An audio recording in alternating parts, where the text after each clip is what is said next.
জোরে বলেন। ঢাকা থেকে যদি আপনি সফর করে এই 30 সালের জমিনে আসেন, সফরের একটা ক্লান্তির কারণে আপনার চেহারার ভিতরে পেরেশানির একটা ছাপ পড়ে যাবে। হযরত ওমর বলেন, ওই সময় আমরা যারা পয়গম্বরের পাশে যারা বসা ছিলাম, আমরা দেখতে পেলাম এই সাদা পোশাক পরিহিত ব্যক্তি, তার চেহারার ভিতরে সফরের কোনো ক্লান্তি নাই, সফরের কোনো নিদর্শন নাই। হযরত ওমর বলেন, আমরা গভীর ভাবে লক্ষ্য করে দেখলাম, ফাসনাদা রুকবাতাইহি ইলা রুকবাতাইহি, যে লোকটা তার হাঁটু দুইটা পয়গম্বরের হাঁটু মোবারকের সাথে দিয়ে লাগায় বসে গেলেন এবং পয়গম্বরের উরু মোবারকের উপরে তার দুইটা হাত রাইখা দিলেন। হযরত ওমর বলেন, ওয়ালা ইয়ারিফুহু মিন্না আহাদুন, আমরা ওখানে যারা ছিলাম কেউ আমরা তারা চিনলাম না, কেউ আমরা তারা চিনি না। পয়গম্বরের হাঁটু মোবারকের সাথে হাঁটু লাগায়া পয়গম্বরকে বিভিন্ন প্রশ্ন করতে লাগলেন। এক নম্বরে প্রশ্ন করলেন, ক্বালা ইয়া মুহাম্মদ আখবিরনি আনিল ইসলাম, হে মুহাম্মদ, হে পয়গম্বর, আপনি আমার ইসলাম সম্পর্কে জানান। আল্লাহর হাবিব তার ইসলাম সম্পর্কে জানায়া দিলেন, আনতা শাহাদা আল্লা ইলাহা ইল্লাল্লাহ ওয়া আন্না মুহাম্মাদার রাসূলুল্লাহ ওয়া ইকামিস সালাহ ওয়া ইতাইজ যাকাহ। এইভাবে আল্লাহর হাবিব সাল্লাল্লাহু আলাইহি সাল্লাম তার ধারাবাহিকভাবে জানায়া দিলেন, ইসলাম হলো আল্লাহর প্রতি বিশ্বাস স্থাপন করা, নবী মুহাম্মদকে আল্লাহ পাক রব্বুল আলামিনের পক্ষ থেকে শেষ নবী হিসেবে, আল্লাহর পক্ষ থেকে প্রেরিত রাসূল হিসেবে মেনে নেওয়া, নামাজ কায়েম করা, যাকাত দেওয়া, রমজানের রোজা রাখা, ওয়া তাহুজ্জাল বাইতা মান ইসতাতা ইলাইহি সাবিলা, সামর্থ্য থাকলে রমজান মাসের রোজাগুলো, সামর্থ্য থাকলে রমজান, সামর্থ্য থাকলে হজ করা। আল্লাহর হাবিব তাকে এইভাবে ইসলাম সম্পর্কে একের পর এক জানায়া দিলেন। তিনি আবার পয়গম্বরকে প্রশ্ন করলেন, ক্বালা আখবিরনি আনিল ঈমান, পয়গম্বর আপনি আমার ঈমান সম্পর্কে জানায়া দেন। আল্লাহর হাবিব তার ঈমান সম্পর্কেও জানায়া দিলেন। নবীজি বললেন, ঈমান হলো আন তুমিনা বিল্লাহি ওয়া মালাইকাতিহি ওয়া কুতুবিহি, ধারাবাহিকভাবে জানায়া দিলেন। রাসূল করিম সাল্লাল্লাহু আলাইহি ওয়াসাল্লাম যখন তার ইসলাম সম্পর্কে জানাইলেন, আবার ঈমান সম্পর্কেও জানাইলেন। মুসলমান কিতাবের ভিতরে পাওয়া যায়, হযরত ওমর ফারুক রাদিয়াল্লাহু তাআলা আনহু বলেন যে লোকটা প্রশ্ন করতেছেন, নবীজি যখন তার প্রশ্নের উত্তরগুলো দিতেছিলেন, ওয়া ইউসাদ্দিকুহু, পয়গম্বরের সবগুলো প্রশ্নের উত্তর পাওয়ার পরে তিনি আবার এগুলোকে সত্যায়ন করতেছিলেন। হযরত ওমর বলেন, ফাআজাবানা লাহু, তার এইগুলো দেখে আমরা আশ্চর্যান্বিত হয়ে গেলাম। এক পর্যায়ে তিনি পয়গম্বরকে প্রশ্ন করলেন, আখবিরনি আনিল ইহসান, পয়গম্বর তার ইহসান সম্পর্কে জানায়া দিলেন। এক পর্যায়ে তিনি পয়গম্বরকে প্রশ্ন করে বসলেন, আখবিরনি আনিস সাআ ইয়া রাসূলুল্লাহ, ইয়া রাসূলুল্লাহ, কিয়ামত কবে হবে, কিয়ামত সম্পর্কে আপনি আমার একটু জানায়া দেন। মুসলমান ওই সময় পয়গম্বর তারে সুন্দর একটা জবাব দিয়েছিলেন। আল্লাহর হাবিব বলেন, মাল মাসউলু আনহা বিআলামা মিনাস সাইল, কিয়ামত সম্পর্কে জিজ্ঞাসকারী ব্যক্তির চেয়ে জিজ্ঞাসিত ব্যক্তি বেশি অবগত নয়। সুন্দর একটা কথা। মুহাদ্দিসিনে কেরাম যখন এই হাদিস পড়েন বা পড়ান, এখানে যাওয়ার পরে মুহাদ্দিসিনে কেরামদের এত ভালো লাগে, এত আনন্দ লাগে, এই অংশটুকু বুঝে আসার পরে মনে হয় যে সারা দুনিয়া পাইলেও একটা মানুষ যতটা খুশি হয়, হাদিসের এই অংশটুকু পড়ার পরে মুহাদ্দিসিনে কেরাম তার চেয়ে আরো বেশি খুশি হয়ে যায়। সুবহানাল্লাহ। সুন্দর সুন্দর কথা। এই বিষয়ে আমার বয়ান না, এটা আমি বলতে পারবো না, অন্য বিষয় বয়ান তো, এই জন্য এই বিষয়ে খালি একটু টাচ দিয়ে যাচ্ছি আপনাদেরকে। আপনাদের ধৈর্য কোলাবে? জি জি, বলেন ধৈর্য কোলাবে আপনাদের? না হলে আপাতত কিছু বইলে তারপরে মোনাজাত দিয়ে দিব শেষ। না না, আর যদি বলেন যে হুজুর আমাদের ধৈর্য কোলাবে, আমরা ওঠাউঠি করবো না, ইনশাআল্লাহ আমার অনেক কষ্ট হবে আপনাদের সামনে কথা বলতে দীর্ঘ সময়, কারণ আমার গলার প্রচন্ড সমস্যা। এরপরেও আমি আমার সমস্যা নিয়েও আপনাদেরকে আমি কিছু কথা দিনই নিসবতে, দিন প্রচারের সাথে আপনাদের কর্ণকুহরে আমি পৌঁছিয়ে দিব ইনশাআল্লাহ। আপনারা থাকবেন না ইনশাআল্লাহ? ইনশাআল্লাহ। তো তিনি যখন নবীজিকে জিজ্ঞেস করলেন কিয়ামত সম্পর্কে, নবীজি সাল্লাল্লাহু আলাইহি সাল্লাম বললেন, মাল মাসউলু আনহা বিআলামা মিনাস সাইল, আরে তুমি আমার কিয়ামত সম্পর্কে জিগাইলা, আমার চাইতে তুমি কিয়ামত সম্পর্কে বেশি জানো। সুবহানাল্লাহ বলেন। সুবহানাল্লাহ। তখন তিনি নবীকে আমার পাল্টা প্রশ্ন করলেন, আখবিরনি আন আমারাতিহা ইয়া রাসূলুল্লাহ। ঠিক আছে, তাহলে আপনি আমার কিয়ামতের কিছু আলামত সম্পর্কে জানাইয়া দেন, কিয়ামতের কিছু নিদর্শন জানাইয়া দেন আমারে। আল্লাহ হাবিব সাল্লাল্লাহু আলাইহি ওয়াসাল্লাম বলেন, ঠিক আছে, এটা জানাইতে পারি। তো হাদিসের ভিতরে নবী করিম সাল্লাল্লাহু আলাইহি ওয়াসাল্লাম বিশেষ করে দুইটা আলামত, কিয়ামতের দুইটা লক্ষণের কথা তারা জানাইছেন। এক নম্বর হলো আনতালিদাল আমাতু রাব্বাতাহা, দ্বিতীয় নম্বর হচ্ছে আনতারাল হুফাতাল আওরাতাল আলা রিআ আশ-শাই ইয়াতাতাওয়ালুনা ফিল বুনিয়ান। আল্লাহ হাবিব বললেন যে এক নম্বরের আলামত হচ্ছে কিয়ামতের বাদী, কিয়ামতের আগ মুহূর্তে বাদী তার মনিবকে প্রসব করবে। বাদী কাকে প্রসব করবে? তার মনিব। গোলামবাদী, দাস প্রথা, প্রথাটা এখন নাই কিন্তু বিধানটা আছে। কিয়ামতের আগ মুহূর্তে আবারই পৃথিবীতে দাস প্রথা শুরু হবে। এখন সারা পৃথিবীর বেঈমানেরা সারা পৃথিবীর প্রায় 200 কোটি মুসলমানদেরকে ডাইরেক্ট না ইনডাইরেক্ট গোলাম বানায় রাখছে, ঠিক কিনা? ঠিক। আমরা তাদের গোলামিতে লিপ্ত। কিন্তু কিয়ামতের আগ মুহূর্তে এমন একটা সময় আসবে যেই সময় সারা পৃথিবীর ক্ষমতা রাজত্ব থাকবে মুসলমানদের হাতে। পৃথিবীর পরাশক্তি রাষ্ট্রগুলো, পৃথিবীর সমস্ত বেঈমানেরা গোলামি করবে মুসলমানদের। সুবহানাল্লাহ বলেন। সুবহানাল্লাহ। কাদের গোলামি করবে? মুসলমানদের। মুসলমানদের গোলামি করবে। তো নবী সাল্লাল্লাহু আলাইহি ওয়াসাল্লাম বললেন যে কিয়ামতের আগ মুহূর্তে বাদী তার মনিবকে প্রসব করবে। এর অর্থ কি? অনেক 10টা ব্যাখ্যা আছে। কয়টা ব্যাখ্যা? একটা ব্যাখ্যা বলি, আমি সামনে যাই, আমার এটা আলোচনা না। একটা ব্যাখ্যা হলো হাফিজ ইবনে হাজার আসকালানী বলেন যে মনিব তার দাস দাসীর সাথে যেমন আচরণ করে কিয়ামতের আগ মুহূর্তে সন্তানাদি মা বাবার সাথে তেমন আচরণ করবে। নাউজুবিল্লাহ বলে। নাউজুবিল্লাহ। এই বিষয়ে আলোচনা আমার পূর্বের বক্তা করেছেন, এজন্য আমি আর রিপ্লে করব না। দ্বিতীয় নম্বরে নবীজি সাল্লাল্লাহু আলাইহি সাল্লাম বলেন যে কিয়ামতের আগ মুহূর্তে দেখেন দুনিয়াটা কত দামি, আপনাদেরকে আমি বুঝাই দিচ্ছি। দুনিয়ার কি কোনো দাম আছে না? এই ভাই মাইক এরকম করতেছে কে? কি সমস্যা আপনাদের?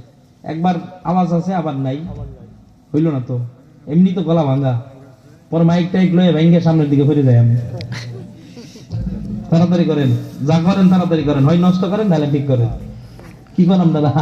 নষ্ট করলে মুখেই চলবো। হ্যাঁ, হাই। তো কি বলতেছিলাম আপনাদের মনে আছে?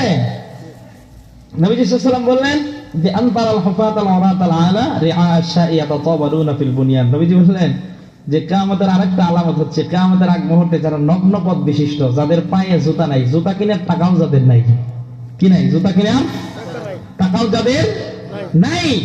আল্লাহর হাবিব সাল্লাল্লাহু আলাইহি ওয়াসাল্লাম বলেছেন যে এরা হবে ছাগলের রাখাল, ভেড়ার রাখাল, মেষের রাখাল, উটের রাখাল। এই যে রাখালরা জুতা কেনার টাকা নাই, নগ্ন পদ বিশিষ্ট।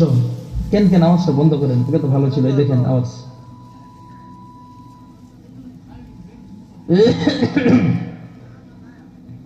এরকম লোক যারা আছে, এই লোকগুলো কিয়ামতের আগ মুহূর্তে ইয়াতাতাওয়ালুনা ফিল বুনিয়ান, উঁচু উঁচু দালান কোঠা বিল্ডিং বানানোর ক্ষেত্রে তারা প্রতিযোগিতা শুরু করবে। বলেন তো এই যে কিয়ামতের আলামতটা, লক্ষণটা, এটা এটা আপনারা এটা দেখছেন? এই লক্ষণটা প্রকাশিত হয়েছে পৃথিবীতে। হ্যাঁ, আরে আমরা যখন বাড়িতে যাই, আমার বাবা দাদা এরা আগে থেকে সম্পদশালী ছিল, সম্পদ আছে, জায়গা জমি আছে, কিন্তু এগুলো থেকে যা ইনকাম হয় এগুলো দিয়ে জীবনে বিল্ডিং এর নিচে শুয়ে ঘুমাবে এই স্বপ্ন তারা কোনোদিন দেখে নেই। কারণ ক্ষেত খামারে কি হয়, আর কৃষি জমিতে আর কি হয়? যা হয় এগুলো দিয়ে মোটামুটি একটা বছর ধাক্কায় ধুক্কায় চলে। এই তো কৃষক, তারা জায়গা জমি আছে প্রচুর। এখন আগে যারা এই কৃষি জমিগুলোতে আমাদের অধীনে কাজ করত, এরা এখন 2-4-5 বছরে এমন আপডেট, বাড়িতে ফাউন্ডেশন দিয়ে বিল্ডিং করা শুরু করে দিচ্ছে। এক সময় এক বেলা 2 বেলা খাবারের জন্য এই গৃহস্থদের বাড়িতে গিয়ে বসে থাকতো, এখন তারা আপডেট। জিজ্ঞেস করলে আপনি মনে করবেন যে হুজুর হালাল টাকা দিয়ে করতেছে, সমস্যা কোথায়? সমস্যা তো নাই, কিন্তু যেগুলো দিয়ে করতেছে এগুলো তো আসলে হালাল না। আসলে এগুলো কি না? হালাল না। হালাল। আরে রাতারাতি বড় হয়ে যায় মানুষ, লোক বড় লোক হয়ে যায়। আঙ্গুল ফুলে কলা গাছ, আঙ্গুল ফুলে কি কলা গাছ।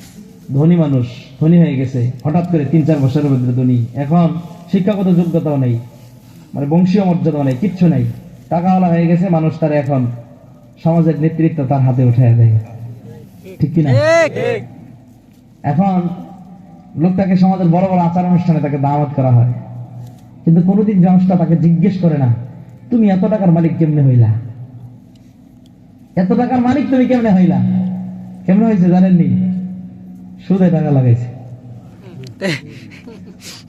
কথা হয় না? সুদে টাকা লাগানোর পরে যখন ধনী হয়ে গেছে, এখন তার টাকার প্রভাবের কারণে মানুষ আর তার সামনে দাঁড়িয়ে কথা বলতে পারে না, কেউ তাকে কোনো কিছু জিজ্ঞাসা করে না। সমাজের নেতৃত্ব তার হাতে দিয়ে দেয়, এবার সে সমাজের একজন সর্বোচ্চ নেতৃস্থানীয় লোক, সমাজের সবচেয়ে বড় চেয়ারটা তারই দেওয়া লাগে। ইসলামী অনুষ্ঠান, ইসলামী মাহফিল করলেও তারা দাওয়াত দেওয়া লাগে, ঠিক না? হয় না এরকম? সবগুলো হচ্ছে কিয়ামতের আলামত। তো মুসলমান, আসুন আমি আপনাদেরকে যে কথাটা বলতেছিলাম, নবীজি সাল্লাল্লাহু আলাইহি ওয়াসাল্লাম বলেন, কিয়ামতের জ্ঞান একমাত্র আমার আল্লাহর কাছে, আল্লাহ ব্যতীত কিয়ামতের জ্ঞান আর কারো কাছে নাই। কোন দিন, কোন সময়, কোন মুহূর্তে, কি অবস্থায় কিয়ামত হবে, এটা একমাত্র আমার আল্লাহ জানেন। আমার আল্লাহ ব্যতীত কিয়ামতের খবর আর কেউ জানে না রে মুসলমান। দ্বিতীয় নম্বর হলো আল্লাহ পাক রব্বুল আলামিন বলেন, ওয়া ইউনাজ্জিলুল গায়স, আল্লাহ বলেন, বান্দা, এই যে তোমরা তোমাদের মাথার উপরে যে মেঘমালা দেখো, এই মেঘমালাকে আমি আল্লাহ পাক রব্বুল আলামিন যেদিকে যাওয়ার জন্য নির্দেশ দেই সেদিকে যায়। যেখানে আমি আল্লাহ তাদেরকে বৃষ্টি বর্ষণ করতে, সেখানেই বৃষ্টি তারা বর্ষণ করে। আমি আল্লাহর অনুমতি ছাড়া তারা জমিনে এক ফোঁটা বৃষ্টি বর্ষণ করে না। সুবহানাল্লাহ। অনেক সময় দেখবেন একই এলাকায় এক কর্নারে বৃষ্টি হয় আর এক কর্নারে বৃষ্টি নাই, ঠিক কিনা? যে কর্নারে বৃষ্টি হয় না, ওই কর্নারের লোকজন বড় বেজার। আল্লাহ পাক রব্বুল আলামিনের কাছে বারবার দেখে বলে, আল্লাহ আমাদের বৃষ্টির দরকার, তুমি আমাদেরকে কেন বৃষ্টি দিলা না?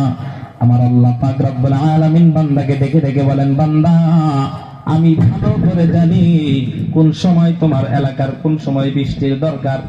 এত ঝুলাইয়া এত কিছু দিছেন, এই বারবার এর মধ্যে হাত লাগবে। খুব জ্বালার মধ্যে পড়ে গেলাম, 2-3 বার লেগে গেছে এর ভিতরে হাত। খোলা যাবে? এটা খোলা যাবে? আল্লাহ পাক রব্বুল আলামিন বলতেছেন, বান্দা তুমি বৃষ্টি চাইতেছ, বৃষ্টি কোন সময় দরকার এটা আমি আল্লাহ জানি, বান্দা তুমি জানো না। মুসলমান একটু বুঝে থাকলে বলেন তো দেখি, বৃষ্টি সব সময় কি আল্লাহর পক্ষ থেকে রহমত নাকি? যারা বলেন রহমত নাকি? না। মুসলমান, সব সময় বৃষ্টি আল্লাহর পক্ষ থেকে রহমত না। কোন কোন সময় বৃষ্টি আল্লাহর পক্ষ থেকে রহমত, আবার কোন কোন সময় বৃষ্টি আল্লাহর পক্ষ থেকে গজব হয়ে দাঁড়িয়ে যায়। কথা বলেন ঠিক কিনা? আল্লাহ বলেন, বান্দা তুমি যেই সময় তোমার এলাকার সবজির জন্য তুমি বৃষ্টি চাও, ওই সময় তোমার এলাকার সবজি ক্ষেতের জন্য বৃষ্টি কল্যাণকর না, এই জন্য আমি আল্লাহ ওই সময় বৃষ্টি পাঠাই না। সুবহানাল্লাহ বলেন। মুসলমান, 2 নম্বরের জ্ঞান চলে গেল। 3 নম্বরে আল্লাহ বলেন, ওয়া ইয়ালামু মা ফিল আরহাম, আল্লাহ বলেন, বান্দা, একটা মহিলা সন্তান ধারণ করার পর তার পেটের ভিতর থেকে কি সন্তান হবে, ছেলে হবে না মেয়ে হবে, সন্তানটা ভালো হবে না প্রতিবন্ধী হবে, বলেন তো দেখি, এটা একমাত্র জানেন কে? আল্লাহ। এখন বলবেন, হুজুর আলট্রাসোনোগ্রাম করার পরে ডাক্তাররা তো বলতে পারে ছেলে হবে না মেয়ে হবে, সন্তান ভালো হবে না প্রতিবন্ধী হবে। কখন এটা? সন্তানের পুরা কাঠামো, পুরা আকৃতি যখন আল্লাহ পাক রব্বুল আলামিন পেটের ভিতরে বানায়া দেন, এরপরে সন্তানের ভিতরে যখন আল্লাহ রূহ সঞ্চার করে দেন, ওই সময় পৃথিবীর ডাক্তার কবিরাজরা বলতে পারে। এরপরেও কোন কোন সময় ডাক্তার কবিরাজদের এই ডিসিশন পর্যন্ত ভুল হয়ে যায়। কথা বলেন ঠিক কিনা? আল্লাহ তাআলা এই সময়ের কথা বলেন নাই, আল্লাহ ওই সময়ের কথা বলেছেন। আল্লাহ কোরআনে বলেন, ওয়ালাকাদ খালাকনাল ইনসানা মিন সুলালাতিন মিন তিন, আল্লাহ বলেন, বান্দা আমি আল্লাহ তোমাদেরকে মাটির নির্যাস থেকে বানাইলাম। মুহাদ্দিসিনে কেরাম, মুফাসসিরিনে কেরাম এই আয়াতের কয়েকটা ব্যাখ্যা লিখেছেন। একটা ব্যাখ্যা হলো, এই দুনিয়ায় যখন মানুষ গাছপালা লাগায়, এই গাছপালার ভিতরে যখন ফল ফ্রুট ধরে, এগুলো আপনার আমার বাবা খায়, আল্লাহ তাআলা আপনার আমার বাবার ঔরসের ভিতরে এক প্রকার নাপাক পানি সৃষ্টি করে দেন। আপনার আমার মা এবং বাবা দুইজন অপরিচিত মানুষ, এই দুইজন মানুষ যখন পরিচিত হয়, আল্লাহ তাদের বিবাহ বন্ধনের মাধ্যমে সামান্য আনন্দের মাধ্যমে বাবার ঔরস থেকে নাপাক পানিটা যখন মায়ের রেহেমের ভিতরে ঢোকায়া দেয়, এই নাপাক পানিটা থেকে ছেলে হবে না মেয়ে হবে, সন্তান ভালো হবে না প্রতিবন্ধী হবে, বলেন তো দেখি জানেন কে? ওই সময় পৃথিবীর কোন ডাক্তার কবিরাজ বলতে পারবে যে এটা কি ছেলে হবে না মেয়ে হবে, সন্তানটা কি ভালো হবে না প্রতিবন্ধী হবে, বলতে পারবে? না। যারা বলেন পারবে না। আল্লাহ বলেন এই জ্ঞান আমার কাছে। এরপরে আল্লাহ বলেন ওমা তাদরি নাফসুম মাযা তাকসিবু গাদাব। আল্লাহ বলেন বান্দা আগামী কালকে তুমি কি উপার্জন করবা, তুমি কি খাইবা, এটা তুমি জানো না বান্দা, জানি একমাত্র আমি আল্লাহ, ঠিক কিনা?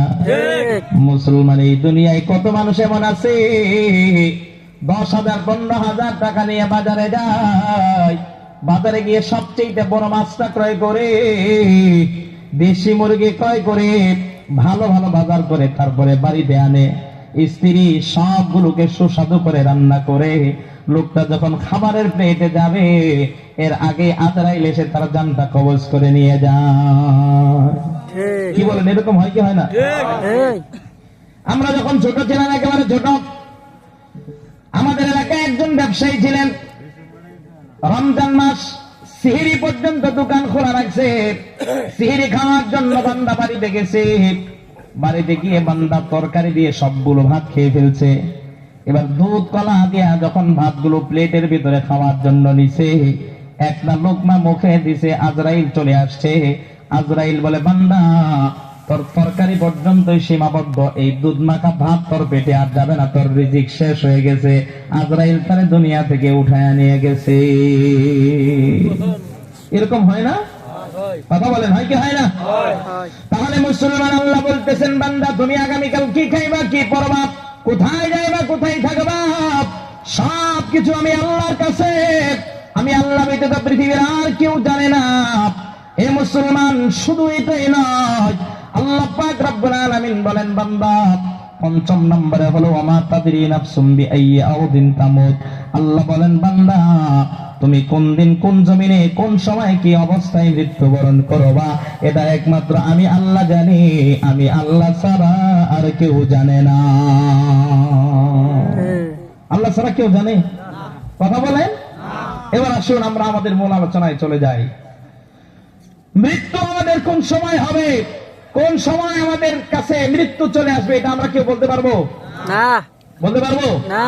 বলেন মৃত্যুর হাত থেকে কি আমাদের কারো বাঁচার ক্ষমতা আছে? না। আল্লাহ বলছেন কুল্লু নাফসিন যায়িকাতুল মাউত। আল্লাহ যার ভিতরে রূহ সঞ্চার করেছেন, যাকে আল্লাহ জীবন দিয়েছেন, প্রত্যেকটা জীবকে অবশ্যই মৃত্যুর স্বাদ আস্বাদন করতে হবে। আল্লাহ কোরআনের অন্য আয়াতের ভিতরে বলতেছেন আইনামা তাকুনু ইউদরিকুমুল মাউত ওয়ালাউ কুনতুম ফি বুরুজিম মুশাইয়াদা। আল্লাহ বলতেছেন বান্দা তুমি মৃত্যুর হাত থেকে সেই সুদূর আকাশ পানে ওখানে গিয়ে তুমি একটা দুর্গ বানাইছো যেটাতে দুনিয়ার কোনো আলো বাতাস প্রবেশ করে না, ওইখানে গিয়ে তুমি আশ্রয় নিছো মৃত্যুর হাত থেকে বাঁচার জন্য। বাঁচা সম্ভব? কথা বলেন। আল্লাহ বলেন সেখানেই তোমার সাথে মৃত্যু গিয়ে সাক্ষাৎ করবে। শুধু তাই না, সূরা জুমার ভিতরে আসছে আল্লাহ বলেন কুল ইন্নাল মাউতাল্লাযী তাফিররুনা মিনহু ফাইন্নাহু মুলাকীকুম সুম্মা তুরাদ্দুনা ইলা আলিমিল গায়ব ওয়াশ শাহাদাতি ফায়ুনাব্বিউকুম বিমা কুনতুম তা'মালুন। আল্লাহ তাআলা বলতেছেন বান্দা মৃত্যু থেকে তুমি যেখানেই পলায়ন করো না কেন, যেখানেই যাও সেখানেই মৃত্যু তোমার সাথে গিয়ে সাক্ষাৎ করবে, মৃত্যু তোমার সাথে আলিঙ্গন করবে। মৃত্যুর হাত থেকে বাঁচার ক্ষমতা পৃথিবীর কারো জোরে বলেন যত ক্ষমতাওয়ালা যত টাকাওয়ালাই হোক মৃত্যুর হাত থেকে কেউ বাঁচতে পারবে? জোরে বলেন পারবে নাকি? না। তাহলে মুসলমান এবার আসুন আমরা সামনের দিকে চলে যাই। এই দুনিয়ায় কত ক্ষমতাওয়ালা কত টাকাওয়ালা ছিল, এই পৃথিবীতে এমন 4 জন মানুষ ছিল যে 4 জন মানুষ সারা পৃথিবীর রাজত্ব করেছে।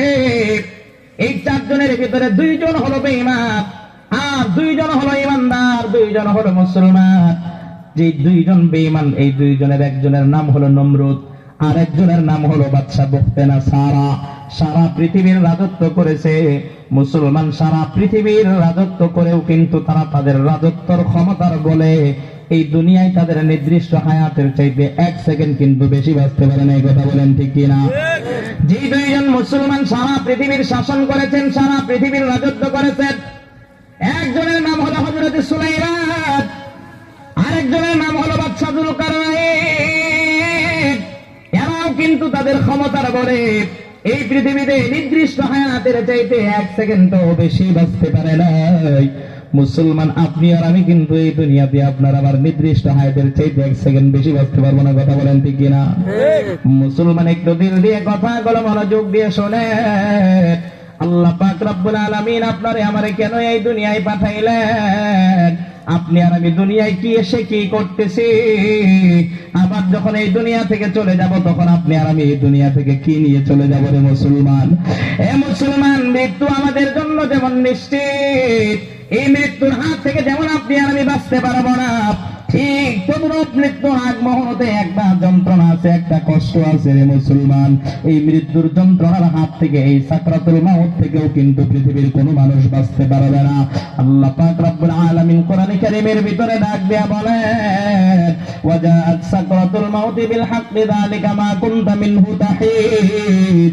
আল্লাহ বলেন, বান্দা, মৃত্যুর হাত থেকে, এই সাকরাতুল মাউত থেকে, মৃত্যুর যন্ত্রণা থেকে তুমি বাঁচার চেষ্টা করতা।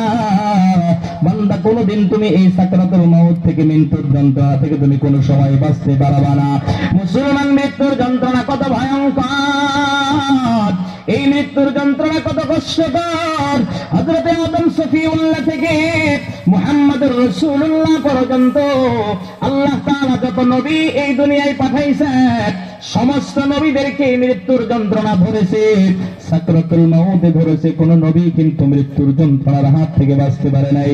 যদি নবীরা মৃত্যুর হাত থেকে বাঁচতে না পারে, মৃত্যুর যন্ত্রণার হাত থেকে যদি বাঁচতে না পারে, বলেন তো দেখি আপনি আর আমি মৃত্যুর যন্ত্রণার হাত থেকে বাঁচতে পারবো নাকি? জোরে বলেন, পারবো নাকি? না। বাঁচা সম্ভব হবে নাকি? না। মুসলমান, হযরত মূসা কালিমুল্লাহ, তিনি আল্লাহ পাক রব্বুল আলামিনের একজন জলিলুল কদর নবী। হযরত মূসা কালিমুল্লাহ তিনি যখন ইন্তেকাল করলেন, আল্লাহ পাক রব্বুল আলামিন মূসা আলাইহিস সালাতু ওয়াস সালামকে ডেকে কাছে নিলেন। আল্লাহ বললেন, মূসা, তোমার দুনিয়ার জীবনের একটা কষ্টের ঘটনা তুমি আমারে শোনাও। হযরত মূসা আলাইহিস সালাতু ওয়াস সালাম আল্লাহ পাক রব্বুল আলামিনকে ডেকে বলেন, আল্লাহ, দুনিয়ার জীবনের আমার কোনো কষ্টের ঘটনা নাই। আল্লাহ, তুমি আমারে ছোট্ট একটা পরিবারে জন্ম দিলা। আয় আল্লাহ, তুমি আমারে রাজকীয় ভাবে রাজ দরবারে নিয়ে লালন পালন করলা। আয় আল্লাহ, যে রাজার দরবারে নিয়ে তুমি আমারে লালন পালন করলা, সর্বশেষ ওই রাজার সাথে যুদ্ধ লাগায়া আমারে তুমি বিজয়ী দান করলা। আল্লাহ, আমার দুনিয়ার জমিনের কিসের কষ্ট থাকতে পারে?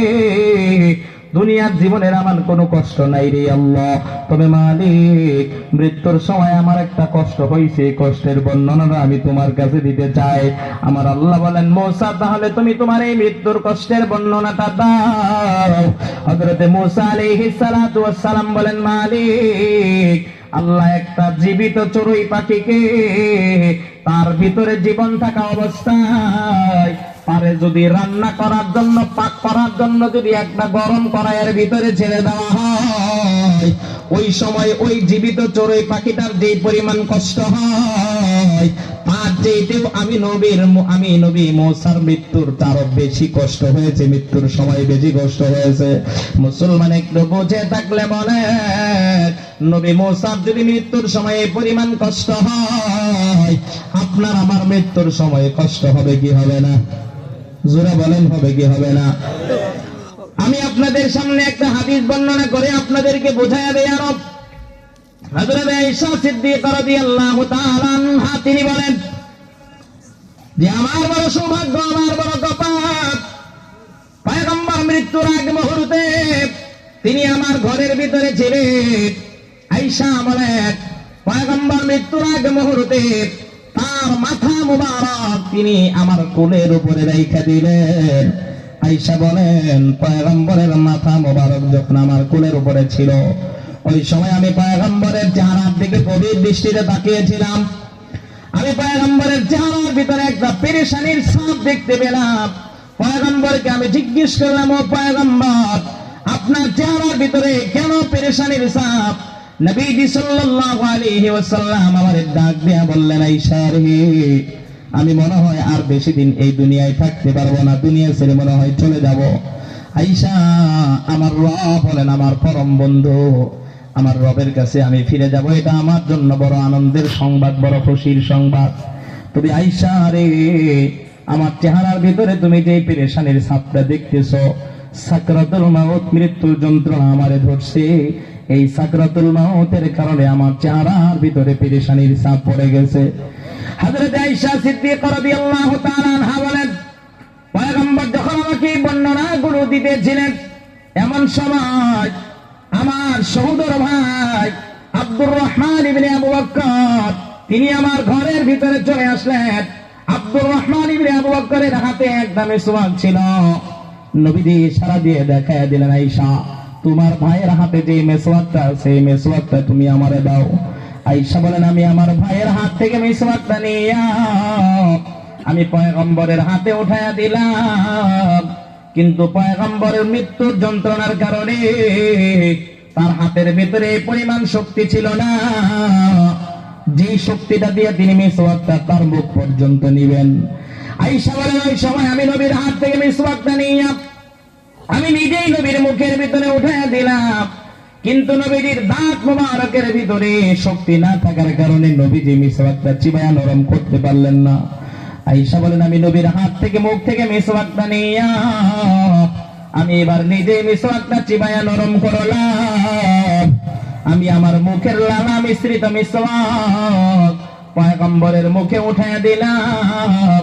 পয়গম্বর এবার এই মিসওয়াক দিয়ে তিনি সুন্দর করে মিসওয়াক করে নিলেন। নবীজি সাল্লাল্লাহু আলাইহি ওয়াসাল্লামের যখন মিসওয়াক করা শেষ হয়ে গেল, ওই সময় নবীজির মাথা মুবারকের পাশে একটা পানির পাত্র ছিল। আয়েশা বলেন, নবীজি সাল্লাল্লাহু আলাইহি ওয়াসাল্লাম আমারে ইশারা দিয়ে বুঝাইয়া দিলেন, আয়েশা, আমার মাথার পাশে যে পানির পাত্রটা সেটা আমার কাছে এনে দাও। আয়েশা বলেন, ওই সময় আমি পানির পাত্রটা নবীর কাছে এনে দিলাম। নবী ওই পানির পাত্রের ভিতরে দুইটা হাত ঢুকায়া, দুইটা হাত ভিজায়া চেহারাটা সুন্দর করে মাসেহ করে নিলেন। আমি নবীকে জিজ্ঞেস করলাম, ও পয়গম্বর, কেন আপনি আপনার হাত ভিজায় আপনার চেহারাটা সুন্দর করে মাসেহ করে নিলেন? আয়েশা বলেন, নবী আমারে জানাইয়া দিলেন, আয়েশা, আমার যে মৃত্যুর যন্ত্রণা আমারে ধরছে, সাকরাতুল মাউত যে আমারে ধরছে, এই সাকরাতুল মাউত মৃত্যুর যন্ত্রণাকে হালকা করার জন্য আমি আমার দুইটা হাত ভিজায় আমার চেহারাটা আমি সুন্দর করে মাসেহ করে নিলাম। আয়েশা বলেন, আমি নবীর চেহারাটা সুন্দর করে মুইসা দিলাম। একটু পরে আবার তাকায় দেখে নবীর চেহারাটা ঘর্মাক্ত হয়ে গেছে, ঘেমে গেছে। আয়েশা বলেন, আমি আমার নবীকে জিজ্ঞেস করলাম, ও পয়গম্বর, আপনার চেহারাটা ঘেমে গেল, মনে হয় আপনার ভিতরে পেরেশানি প্রচন্ড ভাবে কাজ করছে। আয়েশা ডাক দিয়ে বলেন, ওই সময় নবী আমারে জানায় দিলেন, আয়েশা, এই সময় আমার এখন বর্তমানে যেই কষ্ট হচ্ছে, এই কষ্ট আমার জন্য বরদাস্ত করা, আমার জন্য সহ্য করা, এটা আমার ধৈর্যের বাইরে চলে গিয়েছে। হযরত আয়েশা সিদ্দিকা রাদিয়াল্লাহু তাআলা আনহা বলেন, ওই সময় আমি নবীকে জিজ্ঞেস করলাম, ও পয়গম্বর, মৃত্যুর যন্ত্রণা আপনারে কষ্ট দিচ্ছে, এই মৃত্যুর যন্ত্রণা সাকরাতুল মাউতের কারণে আপনার বড় কষ্ট হচ্ছে, পয়গম্বর, আপনার উম্মতকেও এই মৃত্যুর যন্ত্রণা ধরবে নাকি? আয়েশা বলেন, ওই সময় নবী আমারে জানায় দিলেন, আয়েশা রে, মৃত্যুর যন্ত্রণা হযরতে আদম থেকে আমি পর্যন্ত কাউকে ছাড়ে নাই, আমার পরেও কিয়ামত পর্যন্ত যত মানুষ এই দুনিয়ায় আসবে, মৃত্যুর যন্ত্রণা তাদের কেউ ছাড়বে না, সবাইকে ধরবে। আয়েশা বলেন, নবীর কাছ থেকে এই কথা শোনার পরে আমার চোখ দিয়ে ঝরঝর করে পানি পড়তে লাগলো। আমি নবীকে জিজ্ঞেস করলাম, ও পয়গম্বর, সাকরাতুল মাউত মৃত্যুর যন্ত্রণা আপনারে যে পরিমাণ কষ্ট দিচ্ছে, আমাদের কেউ সেই পরিমাণ কষ্ট দিবে নাকি? আয়েশা বলেন, ওই সময় নবী আমারে জানায়া দিলেন, আয়েশা, মৃত্যুর যন্ত্রণা সাকরাতুল মাউত এই পৃথিবীতে কিয়ামত পর্যন্ত যত মানুষ আসবে, সমস্ত মানুষের চাইতে আমাকেই সবচেয়ে কম কষ্ট দিয়েছে। আয়েশা রে, আমার চাইতেও আমার উম্মতকে মৃত্যুর আগ মুহূর্তে মৃত্যুর যন্ত্রণা 500 গুণ বেশি কষ্ট দিবে। কত গুণ? যারা বলেন 500। নবীর চাইতে যদি আরো 500 গুণ বেশি কষ্ট আমাদের মৃত্যুর সময় হয়, তাহলে বলেন এই মৃত্যুর যন্ত্রণা কি আমরা সহ্য করতে পারবো? জোরে বলেন। না। এই দুনিয়ায় দুই শ্রেণীর মানুষ আছে, নেককার এবং বদকার। অনেক নেককার মানুষ নামাজে দাঁড়ায় মৃত্যু হয়ে যায়, ঠিক কিনা? মসজিদে গেছে নামাজ আদায় করার জন্য, সিজদায় চলে গেছে, আল্লাহ আজরাইলকে বানায়া দিছে, সিজদা অবস্থায় লোকটার মৃত্যু হয়ে গেছে। গত কয়েকদিন আগে আপনারা দেখেছেন ফেসবুকে ভাইরাল হয়েছে, ছোট্ট একটা মাদ্রাসার ছাত্র হাফিজে কোরআন শেষ রাতে ঘুম থেকে উঠছে তাহাজ্জুদের নামাজ আদায় করার জন্য। ওযু বানায়া যখন মাদ্রাসায় ঢুকে তাহাজ্জুদের নামাজের নিয়ত করছে, নামাজ যখন শেষ আত্তাহিয়াতুর শুরুতে বসছে, এমন সময় আজরাইল তার কাছে এসে তার জানটা নিয়ে চলে যায়। সিসি ক্যামেরার ভিডিওটা যখন ভাইরাল হয়, এই দেশের কত নেককার মানুষ তার মৃত্যুটা দেখে দুইটা চোখের পানি ছেড়ে আল্লাহর কাছে বলছে, আল্লাহ তোমার কাছে দুনিয়ার কোনো কিছু চাই না, শুধু এই বাচ্চাটার মতো তাহাজ্জুদের নামাজ অবস্থায় আমাদেরকে মৃত্যু দিও। এ মুসলমান, আর এই দুনিয়াতে এমন কত বদকার মানুষ আছে, মৃত্যুর সময় তাদের কত কষ্ট হয়, তাদের মৃত্যুর যন্ত্রণা দেখে মানুষ আল্লাহর কাছে পানা চাই, আল্লাহকে ডেকে ডেকে বলে, আল্লাহ এই বদকার বান্দার যে অবস্থায় মৃত্যু হইল, আল্লাহ তুমি আমাদেরকে এমন বদকার অবস্থায় আমাদেরকে মৃত্যু দিও না। বলেন তো দেখি, মানুষ এমন কামনা করে কি করে না? করে। যারা বলেন করে কি করে না? করে। মুসলমান যে মানুষটা বদকার, এই মানুষটা যখন মুমূর্ষু অবস্থায় চলে যায়, ওই মানুষটার জীবনটাকে বের করার জন্য আজরাইল যখন একটা ভয়ঙ্কর রূপ নিয়ে তার সামনে এসে হাজির হয়, আল্লাহর নবী বলেন ওই মানুষটা জীবিত থাকা অবস্থায় তার মৃত্যুর আগ মুহূর্তে তার জানটা কবজ করার আগে জান্নাত জাহান্নামের দৃশ্যগুলো তারে দেখায় দেওয়া হয়। মুসলমান, অনেক সময় আপনারা দেখবেন মানুষ যখন মৃত্যু মুখে পতিত হয়, মৃত্যুর 4 দিন আগে 5 দিন আগে দুইটা চোখ বন্ধ করে ফেলে, তার ভিতর থেকে প্রাণ পাখিটা বের হওয়ার আগ পর্যন্ত কিন্তু বান্দা আর দুইটা চোখ খুলে না। কথা বলেন ঠিক কিনা? ওই লোকটাকে দুনিয়ায় আজরাইল জাহান্নামটা দেখায় দিয়েছে। জাহান্নামটা দেখার পরে তার ভিতরে এমন ভয় কাজ করছে, এই ভয়ের কারণে মৃত্যু আগ পর্যন্ত আর বান্দা চোখটাই খুলতে পারে না। অনেক সময় বদকার মানুষ যখন মুমূর্ষু অবস্থায় বিছানায় শোয়া থাকে, ওই সময় দেখবেন চোখগুলোকে বড় বড় করে দেয়। যেই ঘরের ভিতরে থাকে, একবার ঘরের ডান কোনায় তাকায়, আবার বাম কোনায় তাকায়, বারবার তাকায় তাকায় বলে, ওই যে দেখো একটা বিষাক্ত সাপ, ওই যে দেখো একটা হিংস্র প্রাণী আমারে খেয়ে ফেললো, আমারে ধরে ফেললো, ওই প্রাণীর হাত থেকে তোমরা আমারে বাঁচাও, ওই প্রাণীর সবল থেকে থাবা থেকে আমারে বাঁচাও। এই কথাগুলো বলে বলে চিল্লায় কে চিল্লায় না? জোরে বলেন, চিল্লায় কে চিল্লায় না? চিল্লাই। ওই সময় যারা তার পাশে উপস্থিত থাকে, তারা যদি তারা কালিমার তালকিন দেয়, কালিমার তালকিনের আওয়াজ তার কান দিয়ে ঢুকেই না। তার পাশে যদি সূরা ইয়াসিন তিলাওয়াত করা হয়, কোরআনের তিলাওয়াতের আওয়াজ ওই বান্দার কান দিয়ে ঢুকে না। ওই বান্দা শুধু হাউমাউ করে চিল্লায় আর কান্নাকাটি করে। আজরাইল তার কাছে চলে আসে। আল্লাহর নবী বলেন, বদকার মানুষের জানটা বের করার আগে তার রূহটা তার ভিতর থেকে বের হইতে চায় না। তার রূহটা যখন আজরাইল বের করতে চায়, ওই সময় রূহটা তার ভিতর থেকে বের হইতে চায় না। তার পুরো শরীরের ভিতরে তার রূহটা, জীবনটা ছড়িয়ে পড়ে। এরপরে আজরাইল তার পুরো দেহটা, তার এক একটা অঙ্গকে এত জোরে জোরে চাপ দেয়, এত জোরে জোরে চাপ দিয়া শাস্তি দিয়া দিয়া তার রূহটাকে নাকের ডগা পর্যন্ত নিয়ে আসে। এ মুসলমান, আমি কেমনি আপনাদেরকে বর্ণনা দিয়ে বোঝায়া দেই বদকার মানুষের ইন্তেকাল, বদকার মানুষের মৃত্যু বড় ভয়ঙ্কর মৃত্যু, বড় ভয়ঙ্কর মৃত্যু। এই বান্দা যখন এই অবস্থায় মৃত্যুবরণ করে, শুধু যে মৃত্যুর সময় তার কষ্ট হয় এমন না, ওই বান্দাকে যখন বান্দা মৃত্যুবরণ করার পর যখন কবরের ভিতরে দাফন করা হয়, কবরের ভিতরে ওই বান্দার জন্য শাস্তি অপেক্ষা করতে থাকে। কথা বলেন ঠিক কিনা? জোরে বলেন তে মুসলমান, ঠিক কিনা? মুসলমান, একটু দিল দিয়ে কথাগুলো মনোযোগ দিয়ে শুনেন, আর কয়েক মিনিট পরে আমি আপনাদেরকে ছেড়ে দেব, কেউ উঠাউঠি করবেন না।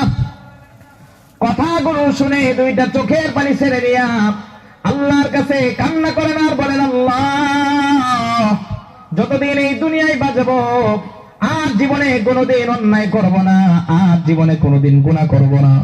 তওবা করে আল্লাহর কাছে কান্নাকাটি করে বাড়ি ফিরে যান। আল্লাহ যদি খুশি হয়ে যায় আল্লাহ পাক রব্বুল আলামিন মাফ করে দিতে পারেন। কথা বলেন ঠিক কিনা?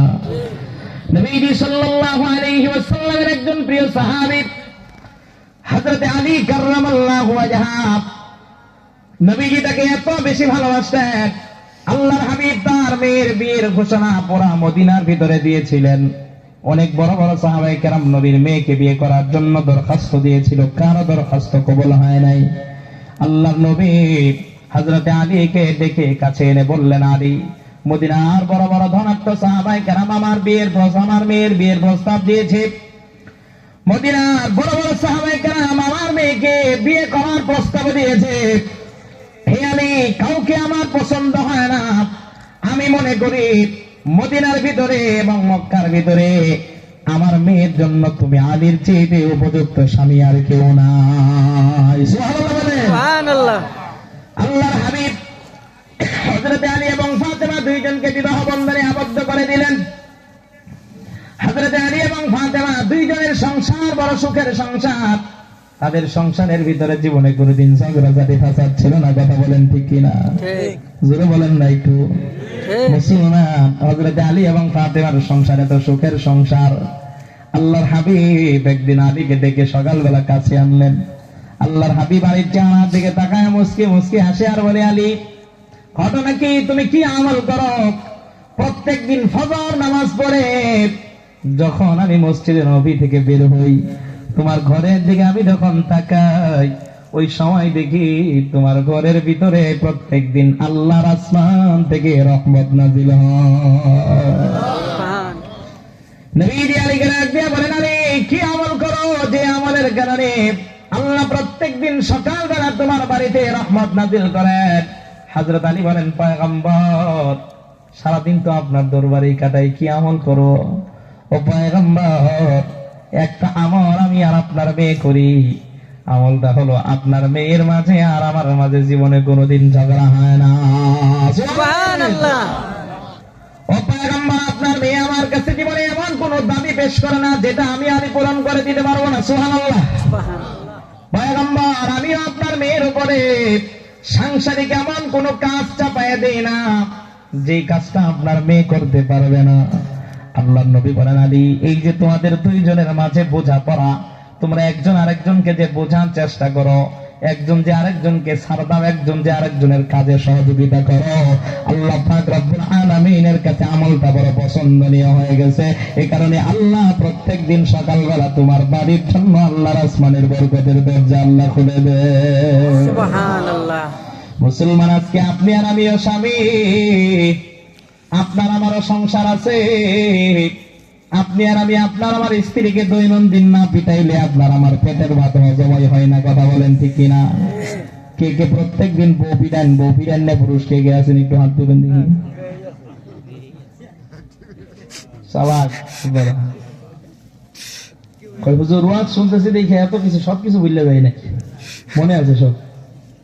পিটান কে কে? হাত তোলেন। বাপরে বাপরে বাপ, আপনারা তো আজীব মানুষ দেখি। পিডান না কে? হাত তুলে দিন। পিডান না, যারা পিডান না এরা হাত তুলেন। আজীব ব্যাপার, ধরা খাই গেছেন কিন্তু। এর মানে হাত উঠাইতে পারেন নাই, পিডাই। মহিলাদেরকে পিডানো যাবে বলেন না কেন? না। সময় আমার শেষ তো, এই জন্য সংক্ষেপ করে দিচ্ছি। আল্লাহ রাসূল সাল্লাল্লাহু আলাইহি ওয়াসাল্লাম হাদিসের ভিতরে বলছেন, তিনটা জিনিস রাসূলের কাছে খুব প্রিয়। এর মধ্যে একটা হলো নারী, আরেকটা হলো সুগন্ধি, তৃতীয় নম্বর হলো নামাজ। রাসূল বলছেন হাদিসে, এই তিনটা জিনিস আমার কাছে খুব প্রিয়।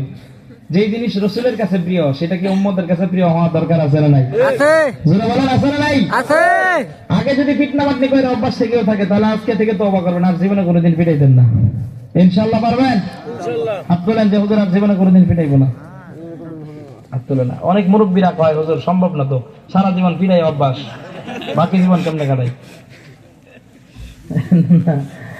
নারীদেরকে আল্লাহ তাআলা ওদেরকে বাঁকা হাত দিয়ে, এই যে আপনার আমার এই কম্পোজের একটা হাত দিয়ে দেখেন না, সব বাঁকা হাড্ডি দিয়ে বানাইছে। ওরা একটু বাঁকাই থাকবে, বেশি সোজা করতে চাইলে ভেঙে যাবে, ভেঙে যাবে। ওদেরকে যত বেশি আপনি ভালোবাসবেন তারা আপনাকে তত বেশি ভালোবাসবে।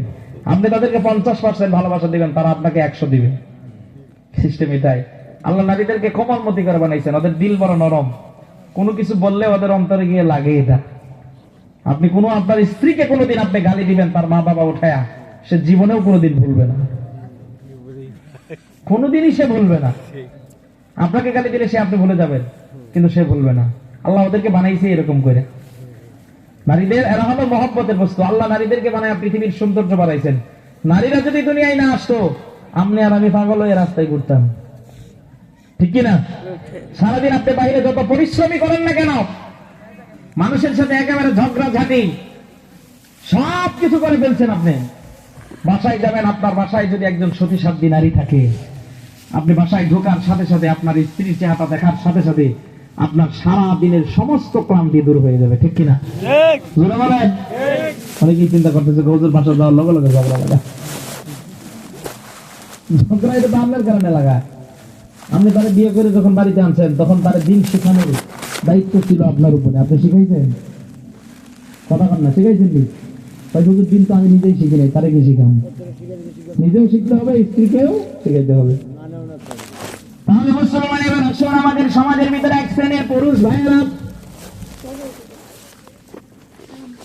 বাবাজিরা এমন আছে, এক পা কবরে চলে গেছে, এখনো পর্যন্ত স্ত্রীর সাথে একটু ভালো আচরণ করতে পারে না, ভালো একটু আচরণ করতে পারে না। কথা বলেন ঠিক কিনা? এক পা কবরে চলে গেছে, এখনো সপ্তাহে কমপক্ষে 2 দিন 3 দিন বুড়িতে একটু পিটনা পাটনি দেওয়া লাগে, আছে না নাই? কথা বলেন আছে না নাই?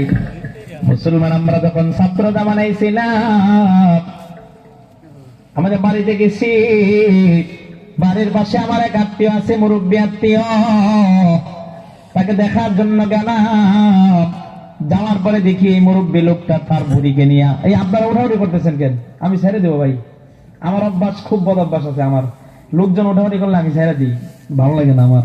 আপনাদের আমি বুঝি তখন আপনাদের কষ্ট হচ্ছে, আপনাদেরকে জোর করে চাইবা ধইরা 3 ঘন্টা ওয়াজ শোনানো, এটা তো আমার দায়িত্ব না। কি বলেন, এটা দায়িত্ব? এটা ইসলামের ভিতরে এটা নাই, যে কাউকে কেউ না শুনতে চাইলে তারে জোর করে শোনাও, এটা ইসলামের ভিতরে নাই। ইসলাম হলো মানুষ ইচ্ছাকৃত ভাবে যতক্ষণ শুনবে তাদেরকে ততক্ষণই শোনাও। এজন্য আমি আগেই বলছি, আপনারা যতক্ষণ শুনবেন ততক্ষণই আমি শোনাবো। যখন আমি দেখবো আপনারা বিরক্তি বোধ করছেন বা বিরক্তি প্রকাশ করছেন, তখন আমি ছেড়ে দিব। কেউই বাবাজিরা বলছি তো, অল্প সময়ের ভিতরে ছেড়ে দিব, আর দেরি করবো না আপনাদেরকে নিয়ে। এই আজকে তো আপনাদের শুরু দিতে বলতে চাইছিলাম, পরে ভুলে গেছি। আমার কপাল আজকে অনেক ভালো, 10টায় আমার উঠাইছে আজকে। 12টার ভিতরে সবকিছু শেষ করে দেবো ইনশাল্লাহ, সবকিছু শেষ করে দেবো। 12টা পর্যন্ত শোনা, এটা ময়মনসিংহের মানুষের জন্য ব্যাপার না, ঠিক কিনা? ময়মনসিংহের মানুষ এখনো সারা রাত ব্যাপী ওয়াজ শুনতে পারে। ময়মনসিংহে আমাদের রেল স্টেশন এক বক্তা আসছিলেন ওয়াজ করতে, বক্তা অন্ধ, চোখে কম দেখে, দীর্ঘক্ষণ পর্যন্ত ওয়াজ করছে। ওয়াজ করার পরে মাঝখানে গিয়ে বলতেছে, কন্যা সুবহানাল্লাহ, কেউ কয় না সুবহানাল্লাহ। এখন বক্তার খাদেম হাতায় হুদায় বের করছে, তালাশ করে দেখে খাদেম শুয়ে আছে। তুই ঘুমাইছিস কে? ওঠার পরে দেখ কে রে, সুবহানাল্লাহ তো কেউ কয় না, লোকজন কি নাই? কয় বুঝুর একজনও তো নাই, একজনও নাই। কয়েকজন দেখা যায় শুয়ে আছে, কয়টা উঠা উঠাইছে, ওইটা যায় উঠাইছে। ওই সবাই চলে গেল, তুই আছিস কেন? কবজুর মাইক তো আমার। এই বক্তা বেঁচে আছে, এই বক্তা এখনো, আপনারা চিনবেন, নজির আহমদ সাহেব। উনি রেল স্টেশনে একবার ওয়াজ করছিলেন, ময়মনসিংহ রেল স্টেশনে। ওনার কাছ থেকে এই ঘটনা আমার শোনা। তো ময়মনসিংহের মানুষ তারাকান্দা ফুলপুরের ওদিকে এখনো বালিয়া মাদ্রাসার ওয়াজ সারা রাত ব্যাপী হয়, ঠিক কিনা? আমি মাঝে মাঝে যদি ওয়াজ করতে গেলে বিরক্ত হয়ে যাই। এবছর এখানে আসার পরেও কয়েকজনের সাথে বলছি, তারাকান্দা এবার ইচ্ছাকৃত ভাবে প্রোগ্রাম রাখিনি, কমাই দিয়েছি, রাখছি কয়েকটা। তারাকান্দা যদি প্রধান বক্তা হয়ে কেউ ওয়াজ করতে যায়, এর জীবন শেষ। রাত 2টা বাজে বয়ান দিব। কয়টা? 2টা বাজে। যাই হোক, আপনারা তো সেই বৃহত্তর ময়মনসিংহের ওই, আপনাদের সারা রাত ব্যাপী ওয়াজ শুনে তো অভ্যস্ত আপনারাও। ইনশাআল্লাহ মাত্র আর 1-1.5 ঘন্টা চলবে। রাজি আছেন? কে কে রাজি আছেন? হাত তুলে দেখায় দেন, লিল্লাহি তাকবীর। আপনারা 1-1.5 ঘন্টা চালাইতাম না, অল্প সময়ের ভিতরে শেষ করে দিন। রাজি করে এলাম আপনাদেরকে, মানে মনোবল, শক্তি, সাহসটা একটু বাড়াই দিলাম। তাহলে মুসলমান এবার আসেন, আমরা আমাদের মূল আলোচনায় চলে যাই। ওই যে মুরব্বী, যে মুরব্বীর বাড়িতে আমি ঘুরতে গেলাম, গিয়ে দেখি মুরব্বী তার স্ত্রীকে নিয়ে গরুর দুধ পানায়। গরুর দুধ পানানোর সময় গরুর বাছুর ধরার দরকার আছে না নাই? যারা বলেন আছে না নাই? বুড়িরে দিছে বাছুর ধরতে, বুড়ি কাঁচো কাপড় দিয়া বাছুরটা পেঁচায়া ধরছে। মাঝখানে গিয়ে বাছুর এমন জোরে একটা টান দিছে, সুইটা আবার গরুর উলানের ভিতরে লেগে গেছে। বুড়া এবার হাত থেকে দুধের পাতিলটা পালায়া বুড়ির কেঁচা শুরু করছে। আমি সামনে বসে আমি বলে মুরব্বী কি করে? তারা কি খাওয়াই না, শরীরে কি শক্তি নাই? কেন বাবু ছেড়ে দিল? বলেন তো দেখি বড়ির দোষ আছে নি এখানে? কথা কয় না। এমন কিছু মুরব্বী আমাদের সমাজে আছে না? না বাবাজিরা, আমি অল্প সময়ের ভিতরে আপনাদেরকে একটা টিপস দিয়ে যাই, ছোট্ট একটা আমল দিয়ে যায়। জীবনে কোনোদিন স্বামী স্ত্রী দুইজনের মাঝে ঝগড়া হবে না।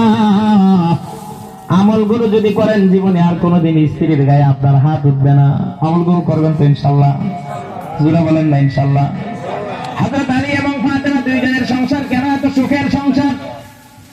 কিতাবের ভিতরে পাওয়া যায়, আলী যতদিন বাহির থেকে ঘরে ঢুকছেন, বাহির থেকে ঘরে আসছেন, বাড়িতে আসছেন, ততদিন কোনদিন আলী ফাতেমাকে সালাম দেওয়া সারা ঘরে ঢোকে নাই। সালাম দিয়ে যখন ঘরে ঢুকছে, আল্লাহ পাক রব্বুল আলামিন তাদের ঘর থেকে শয়তানকে বের করে দিয়েছেন। সুবহানাল্লাহ বলেন। মুসলমান হাদিসের কিতাবের ভিতরে আছে, একজন যদি আরেকজনকে সালাম দেয়, সালামের কারণে আল্লাহ পাক রব্বুল আলামিন দুইজনের ভিতরে আন্তরিকতা, মহব্বত, ভালোবাসা বাড়ায় দেয়। সুবহানাল্লাহ বলেন। হযরত আলী এবং ফাতেমা দুইজন স্বামী স্ত্রী, একজন আরেকজনকে সালাম দিয়েছে, মহব্বত ভালোবাসা বাড়ায় দিয়েছেন কে? আপনি আমি যদি আপনার আমার স্ত্রীকে আজকে রাতে গিয়ে সালাম দেওয়া শুরু করি, বলেন তাদেরকে মহব্বত আর ভালোবাসা বাড়ায় দিবেন কে? আরো জোরে বলেন কে? সালাম দেওয়া লাগবে, দিবেন তো ইনশাল্লাহ? মাঝে মাঝে স্ত্রীর চেহারার দিকে তাকায় তাকায় মুস্কি মুস্কি হেসে হেসে কথা বলবেন। আল্লাহর নবী বলেন, স্বামী যদি স্ত্রীর চেহারার দিকে তাকায় যদি হাসি দিয়ে কথা বলে, আল্লাহ তাআলা স্বামীর আমলনামায় একটা সদকার সওয়াব লিখে দেন। স্ত্রীও যদি স্বামীর চেহারার দিকে তাকায় হেসে কথা বলে, আল্লাহ স্ত্রীর আমলনামায় একটা সদকার সওয়াব লিখে দেন।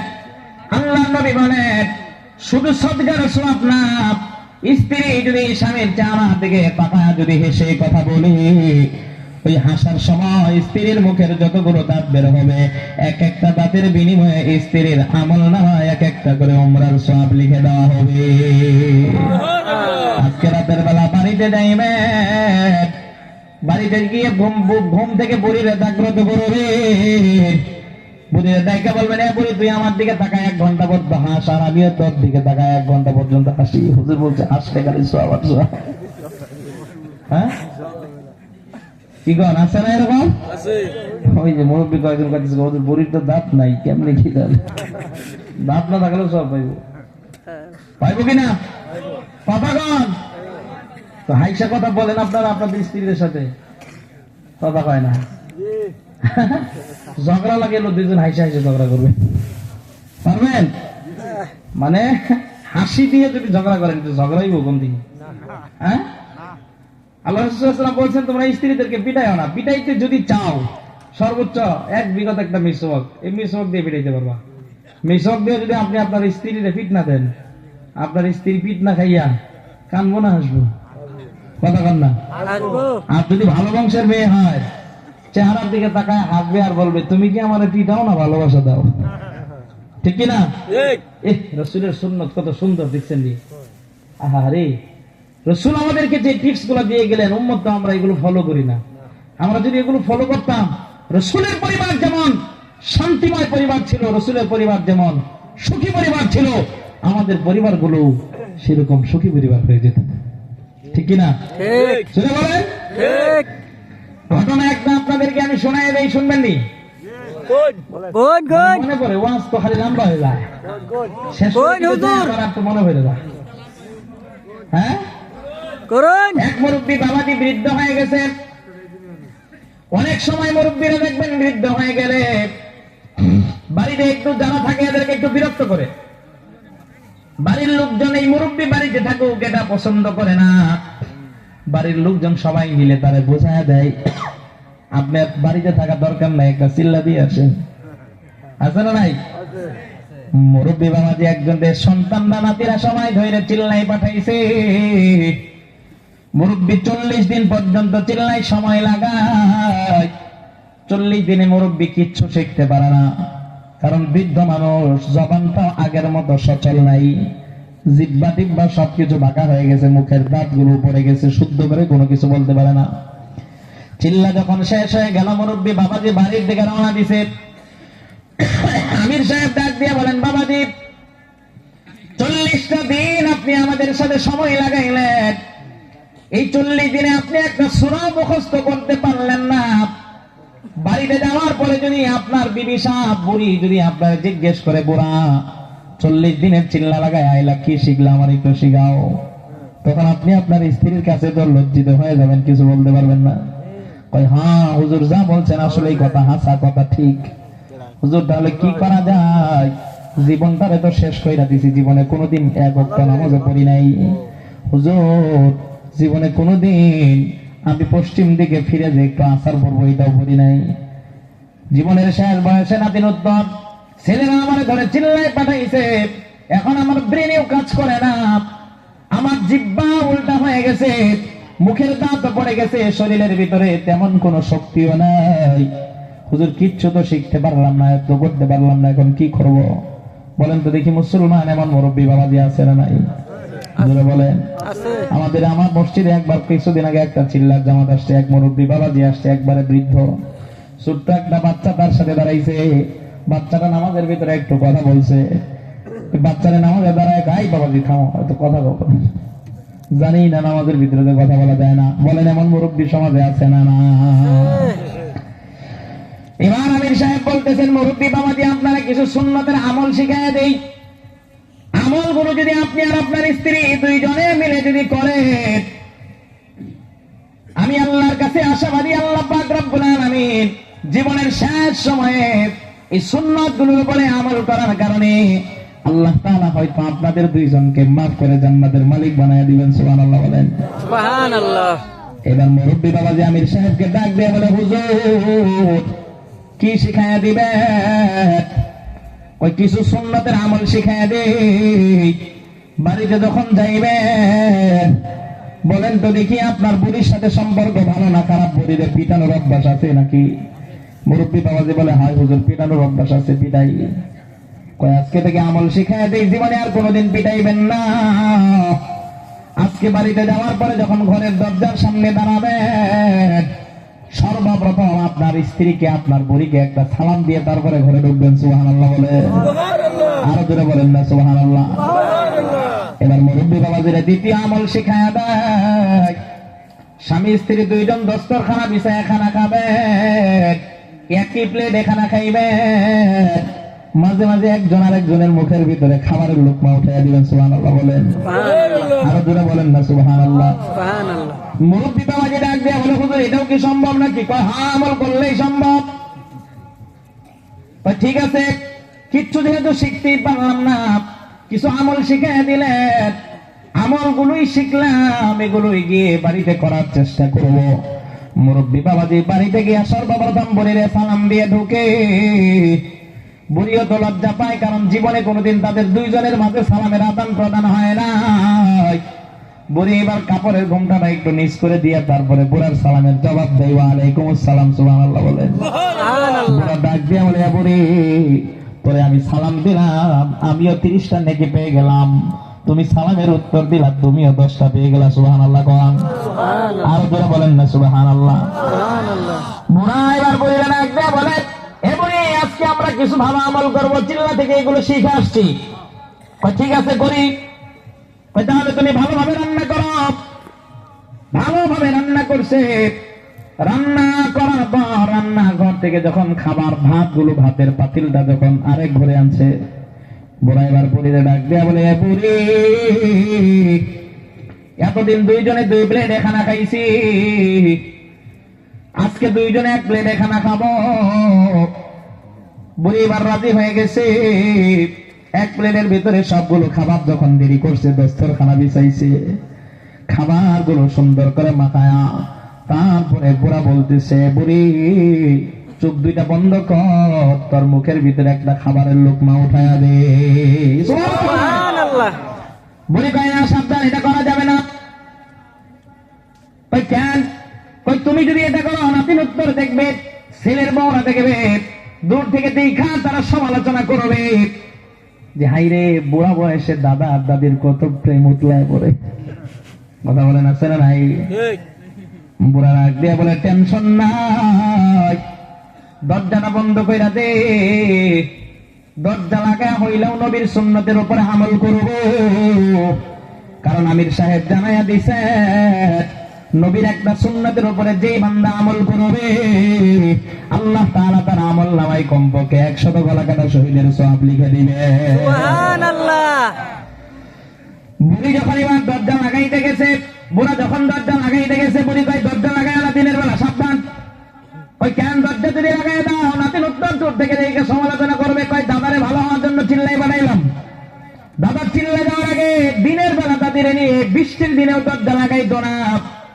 দাদার চিল্লা থেকে আইসা রাত পর্যন্ত অপেক্ষা করে না, দিনেই দাদির লয়ে দরজা লাগাই দেয়। আসছে না নাই? বল, এমন নাতির উত্তর, দুষ্ট নাতির উত্তর আছে না নাই? আছে। বুড়াই বার ডাক দিয়ে বলে, বুড়ি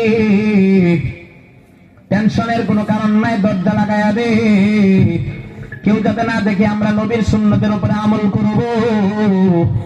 দরজা লাগাইয়া এবার দুইজন একই প্লেটে খাবার নিছে। বুড়া মুড়ির মুখের ভিতরে খাবারের লোকমা উঠায়া দেয়, বুড়ি ও বুড়ার মুখের ভিতরে খাবারের লোকমা উঠায়া দেয়।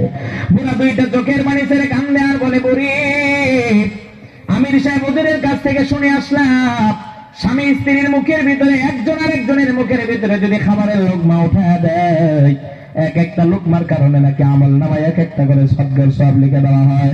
হাইরে জীবনে তোরে কত পিটাইলাম, তোরে কত মারলাম, এই যে জীবনে একসাথে যদি দুইজনে খানা খাইতাম, একজন যদি আরেকজনের মুখের ভিতরে খানা উলে উঠায়া দিতাম, আমাদের আমল নামায় জীবনে কত সদ্গার সব লেখা হইতো। আমির সাহেব বলেছিলেন, স্বামী স্ত্রী দুইজন এক প্লেটে খানা খাইলে নাকি দুইজনের ভিতরে মারামারি হয় না। এই কাজটা যদি আমরা যৌবন বয়স থেকে শুরু করতাম, তাহলে এই বৃদ্ধ বয়স পর্যন্ত আমাদের দুইজনের ভিতরে আর জীবনে কোনোদিন মারামারি হইতো না। ঠিক কি না? ঠিক। স্বামী স্ত্রী দুইজন এক প্লেটে খানা খাবেন, পারবেন? এই জোরে বলেন। যদিও কথাটা হাসির স্বরে বলছি, কিন্তু এখানে অনেক শিক্ষণীয় বিষয় আছে। আপনাদেরকে একটু মজা দেওয়ার জন্য, আপনাদের ভাঙ্গা মনটা একটু চাঙ্গা করার জন্য বললাম আর কি। কিন্তু বলেন, এখানে শিক্ষণীয় বিষয় আছে না নাই? আছে। স্বামী স্ত্রী দুইজনে এক প্লেটে খানা খাইবেন। যুবক ভাইয়ারা যারা নতুন নতুন বিয়ে করেছেন, এখন থেকে শুরু করেন, এক প্লেটে দুইজনে খানা খান। আল্লাহ তাআলা এক প্লেটে খানা খাওয়ার কারণে আল্লাহ তাআলা আপনার পরিবারের জন্য আল্লাহর আসমানের বরকতের দরজা আল্লাহ খুলে দিবেন। একজন আরেকজনকে খাওয়াই দেন। এগুলো নাই তো এখন। যুবক ভাইয়ারা করে কি, বাড়িতে সুন্দরী স্ত্রী রাইখাও, এটা তো ভালো লাগে না, ঠিক কিনা? ওই আরেক বেলার যদি থাকে একটা, ওইটা নিয়ে দেখবেন পার্কে যায়, বিভিন্ন জায়গায় ঘোরাঘুরি করে, ওরে আরে খাও না, খুব মজা করে খাওয়াই দেয়। ঠিক বললাম না ভুল বললাম? খুব মজা করে খাওয়াই দেয়, বাদাম সিলে সিলে তারপরে খাওয়াই দেয়, শুনিলে খাও। কিন্তু বাড়িতে যে স্ত্রী আছে, বছরকে বছর চলে যায়, 10 টাকার বাদাম সে তার পকেটে করে ওই স্ত্রীর জন্য নিয়ে আসতে পারে না। হ্যাঁ, স্বামী স্ত্রী দুইজনের সম্পর্ক গভীর সম্পর্ক। এটা যদি 10 টাকার বাদাম কিনে এনে আপনি আপনার স্ত্রীর হাতে দিতে পারেন, আপনার স্ত্রী যদি 10 টাকার বাদাম পেয়ে যদি খুশি হয়ে যায়, মুসলমান কসম করে বলতে পারি আল্লাহর আরশ আপনার প্রতি খুশি হয়ে যাবে, খুশি হয়ে যাবে আল্লাহর আরশ। তাহলে মুসলমান, এবার আসুন আমরা সামনের দিকে আগাই। হযরত আলী রাদিয়াল্লাহু তাআলা তার সংসার বড় সুখের সংসার ছিল। আলী বলেন, একদিন রাতের বেলা আমি ঘুম থেকে জাগ্রত হলাম, তাহাজ্জুদের নামাজ আদায় করলাম, এরপরে আমি ফজরের নামাজ আদায় করার জন্য মসজিদে নববীর ভিতরে চলে গেলাম। মসজিদে নববীতে গিয়া ফজরের নামাজ আদায় করে ফজরের নামাজের পরে যখন আমি আমার ঘরের ভিতরে ঢুকলাম, ঘরের ভিতরে ঢুইকা দেখি ফাতেমা ঘরের আসবাবপত্রগুলো, জিনিসপত্রগুলো সুন্দর করে গুছায় রাখতেছে। আলী বলেন, ওই সময় আমি ফাতেমাকে ডেকে বললাম, ফাতেমা, অন্যদিন যখন আমি ফজর পরে বাসায় আসি, আসার পরে আমি দেখি তুমি নামাজের মুসল্লায় বসা, নামাজের মুসল্লায় বৈশা বৈশা তুমি জিকির আজকার তাসবিহ তাহলিল পড়ো। ও ফাতেমা, আজকে তুমি নামাজের মুসল্লাটা উঠায় ঘরের আসবাবপত্রগুলো গোছানো শুরু করলা, ঘটনা কি, কারণ কি একটু জানতে চাই। হযরত ফাতেমা আলীকে ডাক দিয়ে বলেন, আলী, আজকে আমি রাতের বেলা স্বপ্নে দেখলাম আমার বাবা আমার ঘরে আসছেন। বাবা আমার ঘরের ভিতরে এসে বাবা কি যেন খোঁজাখুঁজি করতেছেন। দীর্ঘক্ষণ পর্যন্ত বাবা কি যেন খোঁজাখুঁজি করে ঘর থেকে বের হয়ে যাচ্ছিলেন। এমন সময় পিছন দিক থেকে আমি আমার বাবাকে ডাক দিলাম। সুবহানাল্লাহ বলেন। আমি আমার বাবাকে ডেকে বললাম, বাবা, কেন আপনার ঘরে আসলেন? কেন আপনি আমার ঘরে আসলেন? কি খোঁজাখুঁজি করলেন? বাবা আমারে জানিয়ে দিলেন, ফাতেমা, তোমার ঘরে আমি তোমাকে খোঁজার জন্য আসছি। আমি বললাম, বাবা, আপনি আমারে কেন খোঁজেন? বাবা আমারে জানাইয়া দিলেন, ফাতেমা, তোমাকে আমি নেওয়ার জন্য আসছি। ফাতেমা, তোমার জন্য একটা শুভ সংবাদ, আগামীকাল তুমি রোজা রাখবা আর সিহিরি খাইবা। তুমি আলীর দস্তরখানায় ইফতার করবা, তুমি আমি বাবার দস্তরখানায়। মুসলমান ফাতেমা যখন আলীকে স্বপ্নের বর্ণনা দিলেন, হযরত আলী স্বপ্নের বর্ণনা শোনার পর দুইটা চোখের পানি তিনি ধরে রাখতে পারলেন না। ফাতেমাকে জড়ায়া ধরে কান্না শুরু করলেন আর বললেন, ফাতেমা, আমি বুঝতে পারছি, মনে হয় তুমি অল্প সময়ের ভিতরে আমার একা রেখে চলে যাবা। ফাতেমা ডাক দিয়ে বলেন, আলী, আমার কাছেও মনে হচ্ছে মনে হয় এই দুনিয়ায় আমি আর বেশি দিন থাকবো না। একজন আর একজনকে যখন জড়ায়া ধরে কান্না করে, হাসান হুসাইন ছোট্ট দুইটা বাচ্চা মা বাবার কান্না দেখে সহ্য করতে পারে না, দৌড়ায়া ফাতেমার কাছে গিয়ে হাজির। ফাতেমাকে ডেকে বলেন, মা, কেন আপনি কান্না করেন? এই সকালবেলা আপনার সাথেও আমার বাবা কেন কান্না করে, একটু কান্নার কারণ জানতে চায়। মুসলমান কিতাবের ভিতরে লেখা হয়, হযরত হাসান হুসাইন যদি ফাতেমাকে কোনো বিষয় নিয়ে বিরক্ত করতেন, ফাতেমা হাসান হুসাইনকে সরাসরি নবীর রওজায় পাঠাইয়া দিতে। ওই দিন ফাতেমা হাসান হুসাইনকে বলেন, তোমরা ছোট্ট বাচ্চা যাও, তোমরা তোমাদের নানার কবরের পাশে যাও। হাসান হুসাইন দৌড়ায়া নবীর রওজার পাশে গিয়ে হাজির। নবীর রওজার সামনে দাঁড়ায়া হাসান হুসাইন এইভাবে সালাম দেয়, আসসালামু আলাইকা ইয়া জাদ্দি, নানা জান, আমাদের পক্ষ থেকে আপনি সালাম গ্রহণ করেন। মুসলমান কিতাবের ভিতরে লেখা হয়, হাসান হুসাইন যখন নবীর রওজার সামনে দাঁড়ায়া সালাম দেয়, আল্লাহর হাবিব রওজা মোবারকের ভিতর থেকে, কবরের ভিতর থেকে হাসান হুসাইনের সালামের জবাব দিয়ে দেয়। নবীজি রওজার ভিতর থেকে হাসান হুসাইনকে ডাক দিয়ে বলে, ও হাসান হুসাইন, কেন এই মুহূর্তে তোমরা দুই ভাই আমার রওজার পাশে? হাসান হুসাইন বলেন, না রাজা, ইচ্ছাকৃত ভাবে আসি নাই, মা আমাদেরকে বানায় দিছে। আল্লাহর হাবিব বলেন, এই মুহূর্তে আমার রওজার পাশে তোমাদের থাকার দরকার নাই, জলদি করে বাড়িতে ফিরে যাও, গিয়ে তোমার মার চেহারাটা সুন্দর করে দেখে নাও। আজকের পর থেকে মনে হয় তোমরা তোমাদের এই দক্ষিণী মার চেহারা দুনিয়ায় দেখতে পারবা না। হাসান হুসাইন ছোট্ট দুইটা বাচ্চা, নবীজির জবান থেকে এই কথা শোনার পর দুইটা চোখের পানি ধরে রাখতে পারে না, চিল্লায়া চিল্লায়া কান্না করে আর বাড়ির দিকে দৌড়ায়। মুসলমান বাড়িতে গিয়ে দরজায় নক করছে, ফাতেমা দরজা খুলে দিছে। হাসান হুসাইন ফাতেমাকে জড়ায়া ধরে কান্না করে আর বলে, মা, নানা জান আমাদেরকে সব কিছু বলে দিয়েছেন, আজকের পর থেকে নাকি আপনার সাথে জীবনে আমাদের আর কোনোদিন দেখা হবে না। মা, যদি আপনি আমাদেরকে এই দুনিয়ায় এতিম করে চলে যান, আমরা যখন এতিম হয়ে যাব, মা, কে আমাদেরকে একটু ডেকে প্রত্যেক দিন 3 বেলা খাবারটা খাওয়াই দিবে, মাকে আমাদেরকে গোসলটা করাইয়া দিবে। ও মা, যখন আমাদের রাতের বেলা শোয়ার সময় হবে, কে আমাদেরকে বিছানাটা পরিষ্কার করে ভালোবাসা দিয়া বুকের সাথে জড়াইয়া নিয়া কে আমাদেরকে রাতের বেলায় বিছানায় শুয়ে ঘুমাবে গো মা? মুসলমান হাসান হুসাইনের এই প্রশ্নের জবাবগুলো ফাতেমা দিতে পারে না। ফাতেমা আলীকে ডাক দিয়ে বলে, আলী, আমি তো মনে হয় আর বেশি সময় এই দুনিয়ায় থাকবো না। ও আলী, আমি তো চলে যাব, আমি তোমার কাছে কিছু ওসিয়ত করে যাই, আমি তোমার কাছে কিছু নসিহত করে যাই। আলী, তুমি আমার মৃত্যুর আগ মুহূর্তে তোমার কাছে কিছু আবেদন করে যাব, আমার আবেদন গুলো তুমি রাখবানি। হযরত আলী ডাক দিয়ে বলেন, ফাতেমা, তুমি তোমার জীবনে আমার কাছে যত আবেদন করেছো, আমি সবগুলো আবেদন পূরণ করে দেওয়ার চেষ্টা করছি, আজকেও তোমার আবেদন গুলো আমি পূরণ করে দেবো, বলো। ফাতেমা ডাক দিয়ে বলেন, আলী রে, আমি যদি এই দুনিয়া থেকে চলে যাই, তখন তুমি আমার প্রতি কোনো দাবি রাখো না, তুমি আমারে মাফ করে দিও। তুমি স্বামী হিসাবে তোমার যে পরিমাণ সেবা করার দরকার ছিল, তোমাকে যে পরিমাণ ইজ্জত দেওয়ার দরকার ছিল, আমি দিতে পারি নাই। তুমি আমারে ক্ষমা করে দিও। ও আলী, তুমি যদি আমারে ক্ষমা না করো তাহলে হাসরের ময়দানে আমার কারণে আমার বাবা লজ্জিত হবে। হযরত আলী বলেন, ফাতেমা কেমন কথা বলো রে, আমি তোমারে মাফ করে দিয়েছি। আমি তো তোমার উপযুক্ত স্বামী ছিলাম না, তোমার বাবা ইহসান করে দয়া করে তোমারে আমাকে আমার কাছে দিয়ে দিয়েছিল। আলী, ফাতেমা তুমি আমারে মাফ করে দিও, তুমি আমারে ক্ষমা করে দিও। হযরত ফাতেমা লিখে রাখতে বলেন, আলী আমার দ্বিতীয় নম্বরের আবেদন, আমার ইন্তেকালের পরে তুমি তোমার পছন্দ মতো একটা বিয়ে করে নিবা। তবে আমি জানি তুমি বিয়ে করার পরে নতুন স্ত্রী যখন তোমার ঘরে আসবে, স্বাভাবিকভাবে তোমার ওই স্ত্রীর প্রতি তোমার একটু মহব্বত বেশি থাকবে। তবে আলী, তুমি মনে রাখো আমার দুইটা এতিম সন্তান আমি তোমার কাছে রেখে গেলাম, আমার এই এতিম দুইটা সন্তানকে তুমি ভুলে যাও না। ও আলী, আমার এই দুইটা এতিম সন্তানকে কমপক্ষে সপ্তাহে একটা রাত তুমি তোমার বুকের সাথে দয়া ধরে ঘুমাইবা।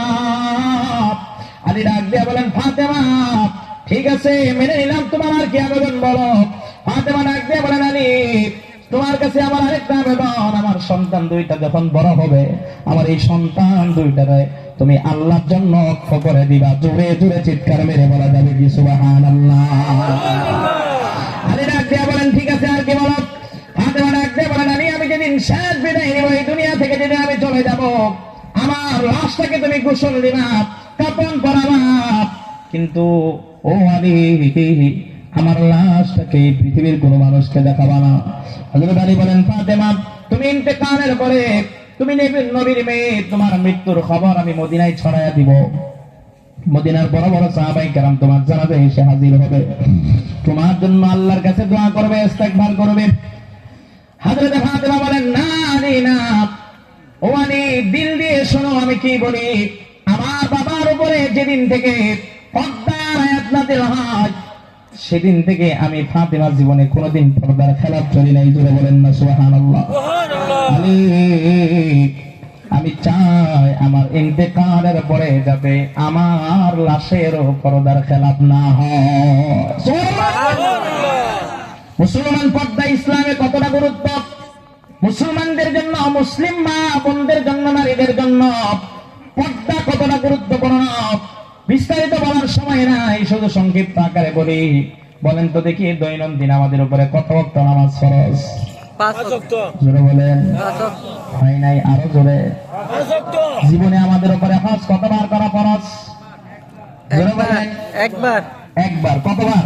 একবার। বছরে আমাদের উপরে যাকাত কয়বার দেওয়া ফরজ? একবার। জোরে বলেন। একবার। এবার মুসলমান বলেন তো দেখি দৈনন্দিন 24 ঘন্টার ভিতরে আমাদের মা বোনদের জন্য পর্দা কত ঘন্টার জন্য ফরজ? 24 ঘন্টা। কথা কয় না। 24 ঘন্টায়। আরো জোরে বলেন। 24 ঘন্টায়। কিন্তু আমরা কি আমাদের মা বোনদেরকে পর্দার ব্যাপারে তাকিদ দেই? জোরে বলেন। যেই স্বামী তার স্ত্রীকে পর্দায় রাখবে না, পর্দায় থাকার ব্যাপারে সেই স্ত্রীকে সহযোগিতা করবে না, যেই বাবা তার যুবতী মেয়েকে পর্দায় রাখবে না, যেই বড় ভাই তার যুবতী বোনকে পর্দায় থাকার ব্যাপারে সচেষ্ট হবে না, তাকে সহযোগিতা করবে না, যেই বড় সন্তান তার মাকে পর্দায় থাকার ব্যাপারে সহযোগিতা করবে না, আল্লাহর নবী বলেন হাসরের ময়দানে এই 4 জন মানুষের বিরুদ্ধে নারীরা আল্লাহর কাছে, আল্লাহর আদালতে তাদের বিরুদ্ধে মামলা করবে। স্ত্রী স্বামীর বিরুদ্ধে বলবে, আল্লাহ আমার স্বামী আমারে দুনিয়ায় পর্দা করায় না, তুমি আমার স্বামীরে জাহান্নামে দাও। আল্লাহ সেদিন স্ত্রীর সাক্ষী কবুল করে স্বামীকে জাহান্নামে নিক্ষেপ করবেন। আবার যুবতী মেয়ে বাবার বিরুদ্ধে অভিযোগ করবে, বলবে আল্লাহ আমার বাবা আমারে পর্দা করায় নাই, আমারে পর্দা শেখায় নাই। আল্লাহ সেদিন যুবতী মেয়ের সাক্ষী কবুল করে নিয়া বাবারে জাহান্নামে নিক্ষেপ করবেন। এজন্যই মুসলমান আমাদের অধীনে যাদের স্ত্রী আছে, যুবতী মেয়ে আছে, যুবতী বোন আছে, একটু বলেন তো দেখি তাদেরকে পর্দা শেখানো আমাদের দরকার আছে না? না। যে পরিবারের সন্তানেরা পর্দা করবে, যে পরিবারের স্ত্রী নারীরা পর্দা করবে, আল্লাহর নবী বলেন ওই পরিবারের মহিলারা আল্লাহর কাছে যেই সময় যেই দোয়া করবে আল্লাহ সেই দোয়া কবুল করে নেবে। সুবহানাল্লাহ। তাই নয় রে মুসলমান, আল্লাহ তাদের দোয়া এত বেশি কবুল করে নেবেন, তাদের দোয়ার বরকতে আল্লাহ আপনার পরিবারের জন্য আল্লাহর আসমানের বরকতের দরজা আল্লাহ খুলে দিবেন। অনেক সময় সমাজে এমন অনেক মানুষ আছে দেখবেন, স্ত্রীদেরকে পর্দা করায় কিন্তু তার অর্থ করে নাই, জীবনে কোনোদিন অভাব তারে শুইতে পারে না, স্পর্শ করতে পারে না। কেন জানেননি? তার বাড়িতে মাস্টরাদের দোয়া আছে, মহিলার দোয়া আছে, এই জন্য আল্লাহ তার সংসারে অভাব দেয় না। এ মুসলমান, আজকে থেকে আমরা আমাদের স্ত্রীদেরকে পর্দা করাবো ইনশাল্লাহ। জোরে বলেন না ইনশাল্লাহ। ওয়াজ প্রায় শেষ, আর কেউ উঠেন না, শেষের দিকে আমি চলে আসছি। হযরত ফাতেমা তিনি যখন আলীকে এই নসিহতগুলো করলেন, হযরত আলী রাজি হয়ে গেলেন। কিতাবের ভিতরে লেখা হয় ওই রাতেই ফাতেমার অসুস্থতা বেড়ে গেল, ফাতেমা ইন্তেকাল করলেন। ফাতেমা ইন্তেকাল করার পরে আলী গোসল দিয়া কাপন পরায়া ফাতেমার লাশটাকে খাটিয়ার উপরে উঠাইলেন। এ মুসলমান বলেন তো দেখি, একটা মৃত ব্যক্তির খাটিয়া, লাশের খাটিয়া বহন করার জন্য কয়জন লোকের দরকার? সূরা বলেন কয়জন? ফাতেমা তো আলীকে নসিহত করে গেছে, তার মৃত্যুর খবর কাউকে জানানো যাবে না। বাড়িতে লোক আছে কয়জন বলেন? 3 জন লোক আছে, হাসান, হুসাইন এবং আলী, এছাড়া আর কেউ নাই। ফাতেমা তো মৃত। হযরত আলী লাশের পাশে দাঁড়িয়ে কান্না করে আর বলে, আল্লাহ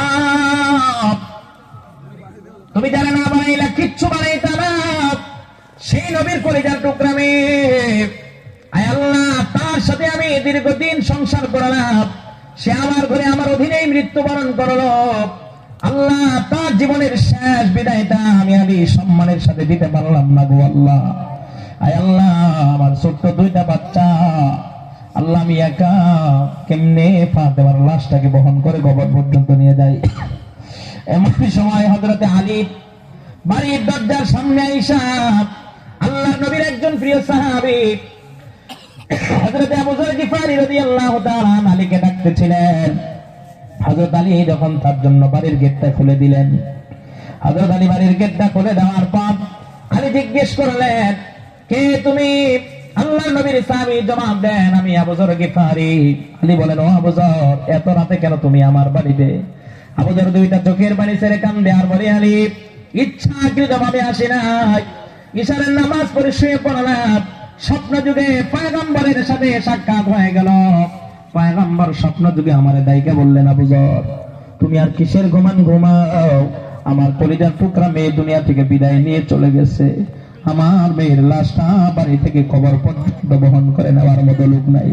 ও আবু যর গিফারী, জলদি করে যাও, আমার মেয়ের লাশটা তুমি আর আলী, হাসান হোসেন 4 জনে মিলে বাড়ি থেকে কবর পর্যন্ত নিয়ে তারপরে সম্মানের সাথে আমার মেয়ের লাশটাকে কবরের ভিতরে দাফন করো। হযরত আলী যখন আবু যর গিফারীর কাছ থেকে এই কথা শুনলেন, আলী বললেন, আবু যর আর দেরি করার দরকার নাই, চলো 4 জনে মিলে লাশটা নিয়ে কবরে যায়। কবরের কাছে যখন লাশটা নিয়ে যাওয়া হলো, আবু যর গিফারী আলীকে ডাক দিয়ে বলেন, আলী লাশটা কবরে নামানোর আগে একটু থামো, কবরের সাথে আমার কিছু কথা আছে। আবু যর গিফারী লাশটা কবরের সামনে রেখা কবরকে ডাক দিয়ে বলে, খবর তুমি কি জানো আজকে তোমার মাঝে কাকে দাফন করার জন্য আসছি? এমন একজন মহিষী নারীকে আজকে তোমার মাঝে দাফন করব, সেই নারীর বাবাকে না বানাইলে আল্লাহ আসমান জমিন চন্দ্র সূর্য গ্রহ তারা কিচ্ছু বানাইতেন না, সেই নবীকে তোমার মাঝে দাফন করব। সাবধান, তুমি তার সাথে ভালো আচরণ করিও, খারাপ আচরণ করিও না, কিন্তু কবরের ভিতর থেকে কোনো জবাব নাই। আবার আবু যর গিফারী ডাক দিয়া বলেন, কবর তুমি কি জানো আজকে তোমার মাঝে কাকে দাফন করব? তোমার আজকে তোমার মাঝে এমন একজন মহিষী নারীকে দাফন করব, যেই নারীর ব্যাপারে পয়গম্বর বলেছেন, খাতুনে জান্নাত ওয়া ফাতিমাতু সাইয়্যিদাতু নিসাই আহলিল জান্নাহ। নবীজি বলেছেন এই নারী হবে জান্নাতি, সমস্ত মহিলাদের নারীর সরদারেরই। এই নারীকে তোমার মাঝে আজকে দাফন করব, সাবধান, তুমি ভালো আচরণ করিও, খারাপ আচরণ করিও না, কবরের ভিতর থেকে কোনো জবাব নাই। সর্বশেষ আবু যর গিফারী ডাক দিয়ে বলতেছেন, কবর সাবধান, আজকে তোমার মাঝে এমন একজন নারীকে দাফন করব, যেই নারীর উদর থেকে পেট থেকে দুনিয়াতে এমন 2টা সন্তান আসছে, এই সন্তান 2টারে পয়গম্বর জান্নাতি যুবকদের সর্দার ঘোষণা করেছে। সুবহানাল্লাহ বলে। হাসান হুসাইনের মাকে তোমার মাঝে দাফন করব, সাবধান, তুমি ভালো আচরণ করিও, খারাপ আচরণ করিও না। আল্লাহ পাক রব্বুল আলামিন ওই মুহূর্তে কবরের জবান খুলে দিলেন, কবর এবার আবু যর গিফারিকে ডাক দিয়ে বলে, আবু যর, আমি কবর হলাম অন্ধকারাচ্ছন্ন ঘর, আমি কবর হলাম পোকামাকড়ের ঘর, আমি কবরের ভিতরে দুনিয়ার কোনো বাহাদুরি, দুনিয়ার কোনো ক্ষমতা, দুনিয়ার কোনো অর্থ পরিচয় চলে না। শুধুমাত্র আমি কবরের ভিতরে আমলের পরিচয় চলে। যারা আমল ভালো হবে আমি কবরের আচরণ তার সাথে ভালো হবে, আর যারা আমল ভালো হবে না আমি কবরের আচরণ ভালো তার সাথে ভালো হবে না। মুসলমান একটু দিল দিয়ে শুনে, আল্লাহর নবী বলেন, যে মানুষটা বৎকার অবস্থায় মৃত্যুবরণ করে ওই মানুষটার কবরের আচরণ তার সাথে ভালো হয় না। আল্লাহর নবী বলেন, লোকটারে যখন কবরের ভিতরে দাফন করা হয় ওই সময় কবরের ভিতরে বান্দাকে প্রশ্ন করার জন্য মুনকার নাকির চলে আসে। ফেরেশতা এসে জিজ্ঞাসা করে, মার রব্বুকা, তোমার রবকে? বান্দা বলে, হ্যাঁ লা আদরি, আমি জানি না। আবার বান্দাকে জিজ্ঞাসা করা হয়, ওয়া মা দীনুকা, তোমার ধর্ম কি বলো? বান্দা বলে, হ্যাঁ লা আদরি, আমি জানি না, আমি জানি না।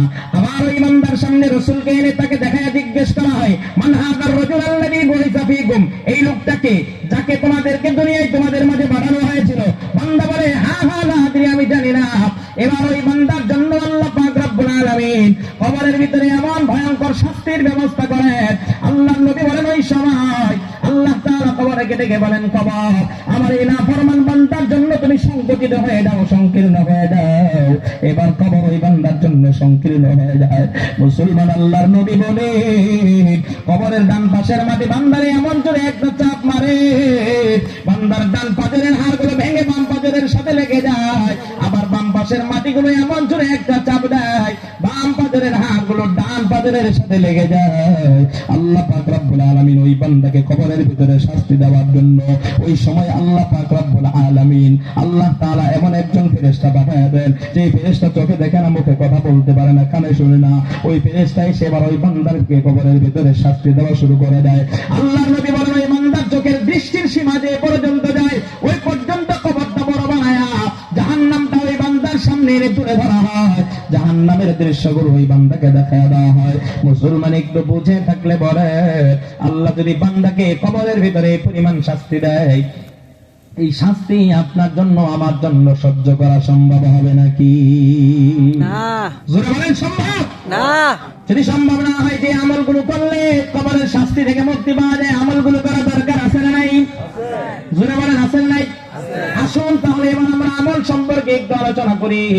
আল্লাহর নবী হাদিসে পাকের ভিতরে বলেছেন, যারা দৈনন্দিন 5 ওয়াক্ত নামাজ পড়বে, আল্লাহর নবী বলেন, আল্লাহ পাক রব্বুল আলামিন নামাজের বরকতে বান্দার কবরের আযাব মাফ করে দিবে। 5 ওয়াক্ত নামাজ কে কে পড়ার জন্য রাজি আছে? দুটি হাত তুলে আল্লাহকে দেখায় দে। পড়বে তো ইনশাআল্লাহ? ইনশাআল্লাহ। এই শুধু মুখে না, দিল থেকে বলেন যে আল্লাহ, এই গভীর রজনীতে নিয়ত করলাম, আল্লাহ জীবনে যতদিন বেঁচে থাকবো আর কোনোদিন নামাজ ছাড়বো না। নিয়ত করছেন? আপনার লাভ হবে ভাই। 5 ওয়াক্ত নামাজ পড়েন। আপনার চাইতে আমার চাইতে কত গরিব মানুষ আছে দুনিয়াতে, কত কষ্ট করে কিন্তু নামাজ তো ছাড়ে না। হাত নামান। আমি গতকালকে একটা মোবাইলে ভিডিও দেখলাম, মোবাইলে তো অনলাইনে দেখা যায়, তাই না? একটা ভিডিও দেখলাম, একটা লোক নৌকাতে দাঁড়ায়, আপনারা মনে হয় দেখছেন, তার এই 2টা হাত নাই, এতটুকু বেটে হাত নাই, 2টা এই পর্যন্ত নাই, এ পর্যন্ত নাই। আরে আমার দেখে চোখ দিয়ে পানি চলে আসছে। আমি চিন্তা করলাম, আল্লাহ আমাদেরকে এত সুন্দর হাত বানিয়েছে, আল্লাহর এই নিয়ামতের শুকর আদায় করতে পারলাম না। আমি তার এই ভিডিওটা দেখে আমার চোখ দিয়ে পানি বের হওয়া শুরু হয়ে গেছে। এই 2টা হাত নাই, এতটুকু লোকটা মুখে দাঁড়িয়ে নৌকার ভিতরে দাঁড়িয়ে, যদিও ভিডিওটা কেউ বানাইছে, কিন্তু সে যে দাঁড়ায় নামাজ পড়তেছে, রুকু করতে পারে না, হাত নাই, রুকু হাঁটু ধরতে পারে না, তো এভাবে কত কষ্ট করে বৈশা তারপরে সেজদা করতেছে। আমি চিন্তা করলাম যে আল্লাহ তাকেই জান্নাত দিবে, আমাদের জন্য আল্লাহ জান্নাত বানায় নাই। আল্লাহ আমাদেরকে জান্নাত দিবে না? আল্লাহ তো আমাদেরকে অসংখ্য নিয়ামত দিয়েছিলেন, আল্লাহর নিয়ামতের শুকর তো আদায় করি নাই আমরা। আল্লাহ কিভাবে দিবে আমাদেরকে জান্নাত? এই লোকটা তো ইনকাম করে খাইতে পারে না, খাবারটা পর্যন্ত নিজের মুখে উঠে খাইতে পারে না। এই লোকটা আল্লাহর নামাজ ছাড়ে নাই, তার মুখে দাঁড়িয়ে আছে, মাথায় টুপি আছে। এটা দেখে মনে হইলো যে এই লোকটা মনে হয় একজন দিনদার মানুষ। এতটুকু মানুষটা বেটে মানুষ। বলেন, আল্লাহ আপনার আমারে কি দেয় নাই? দেয় নাই কি? সবকিছু দিয়েছেন। সবকিছু পাওয়ার পরে যদি সেই মালিকের নাফরমানি করি, আমাদের শাস্তিটা আরো বেশি হবে। কথা বলেন, বেশি হবে কিনা? এজন্যই আল্লাহর কাছে বলেন যে আল্লাহ, জীবনে আগে ভুল করছি, তওবা করলাম, আর জীবনে কোনোদিন নামাজ ছাড়বো না। নিয়ত করছেন? ইনশাআল্লাহ জোরে বলেন, নিয়ত করছেন? ইনশাআল্লাহ এবার আসুন মুসলমান শেষ করে দেই। আল্লাহর নবী বলেন, কবরের আযাব থেকে যদি মুক্তি পেতে যাও, 1 নম্বরে 5 ওয়াক্ত নামাজ পড়ো, 2 নম্বর হলো দান সদকা করো। আল্লাহর নবী বলেন, ইযা বুযিআল মাইয়াতু ফি কবরিহি জাআল কুরআনু ইনদা রাসিহি।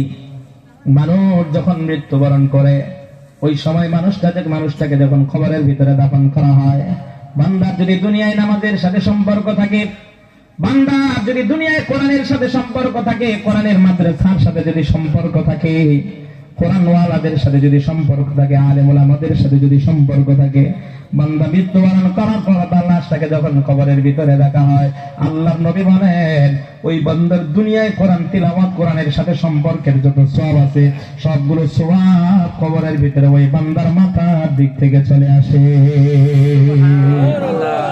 দ্বিতীয় নম্বরে হলো সালাতু আন ইয়ামিনিহি, বান্দা যদি নামাজ পড়ে, নামাজের সব ডান দিক থেকে চলে আসে। বান্দা যদি দুনিয়ায় দান করে, সদকা করে, এই সবগুলো বাম দিক থেকে কবরে চলে আসে।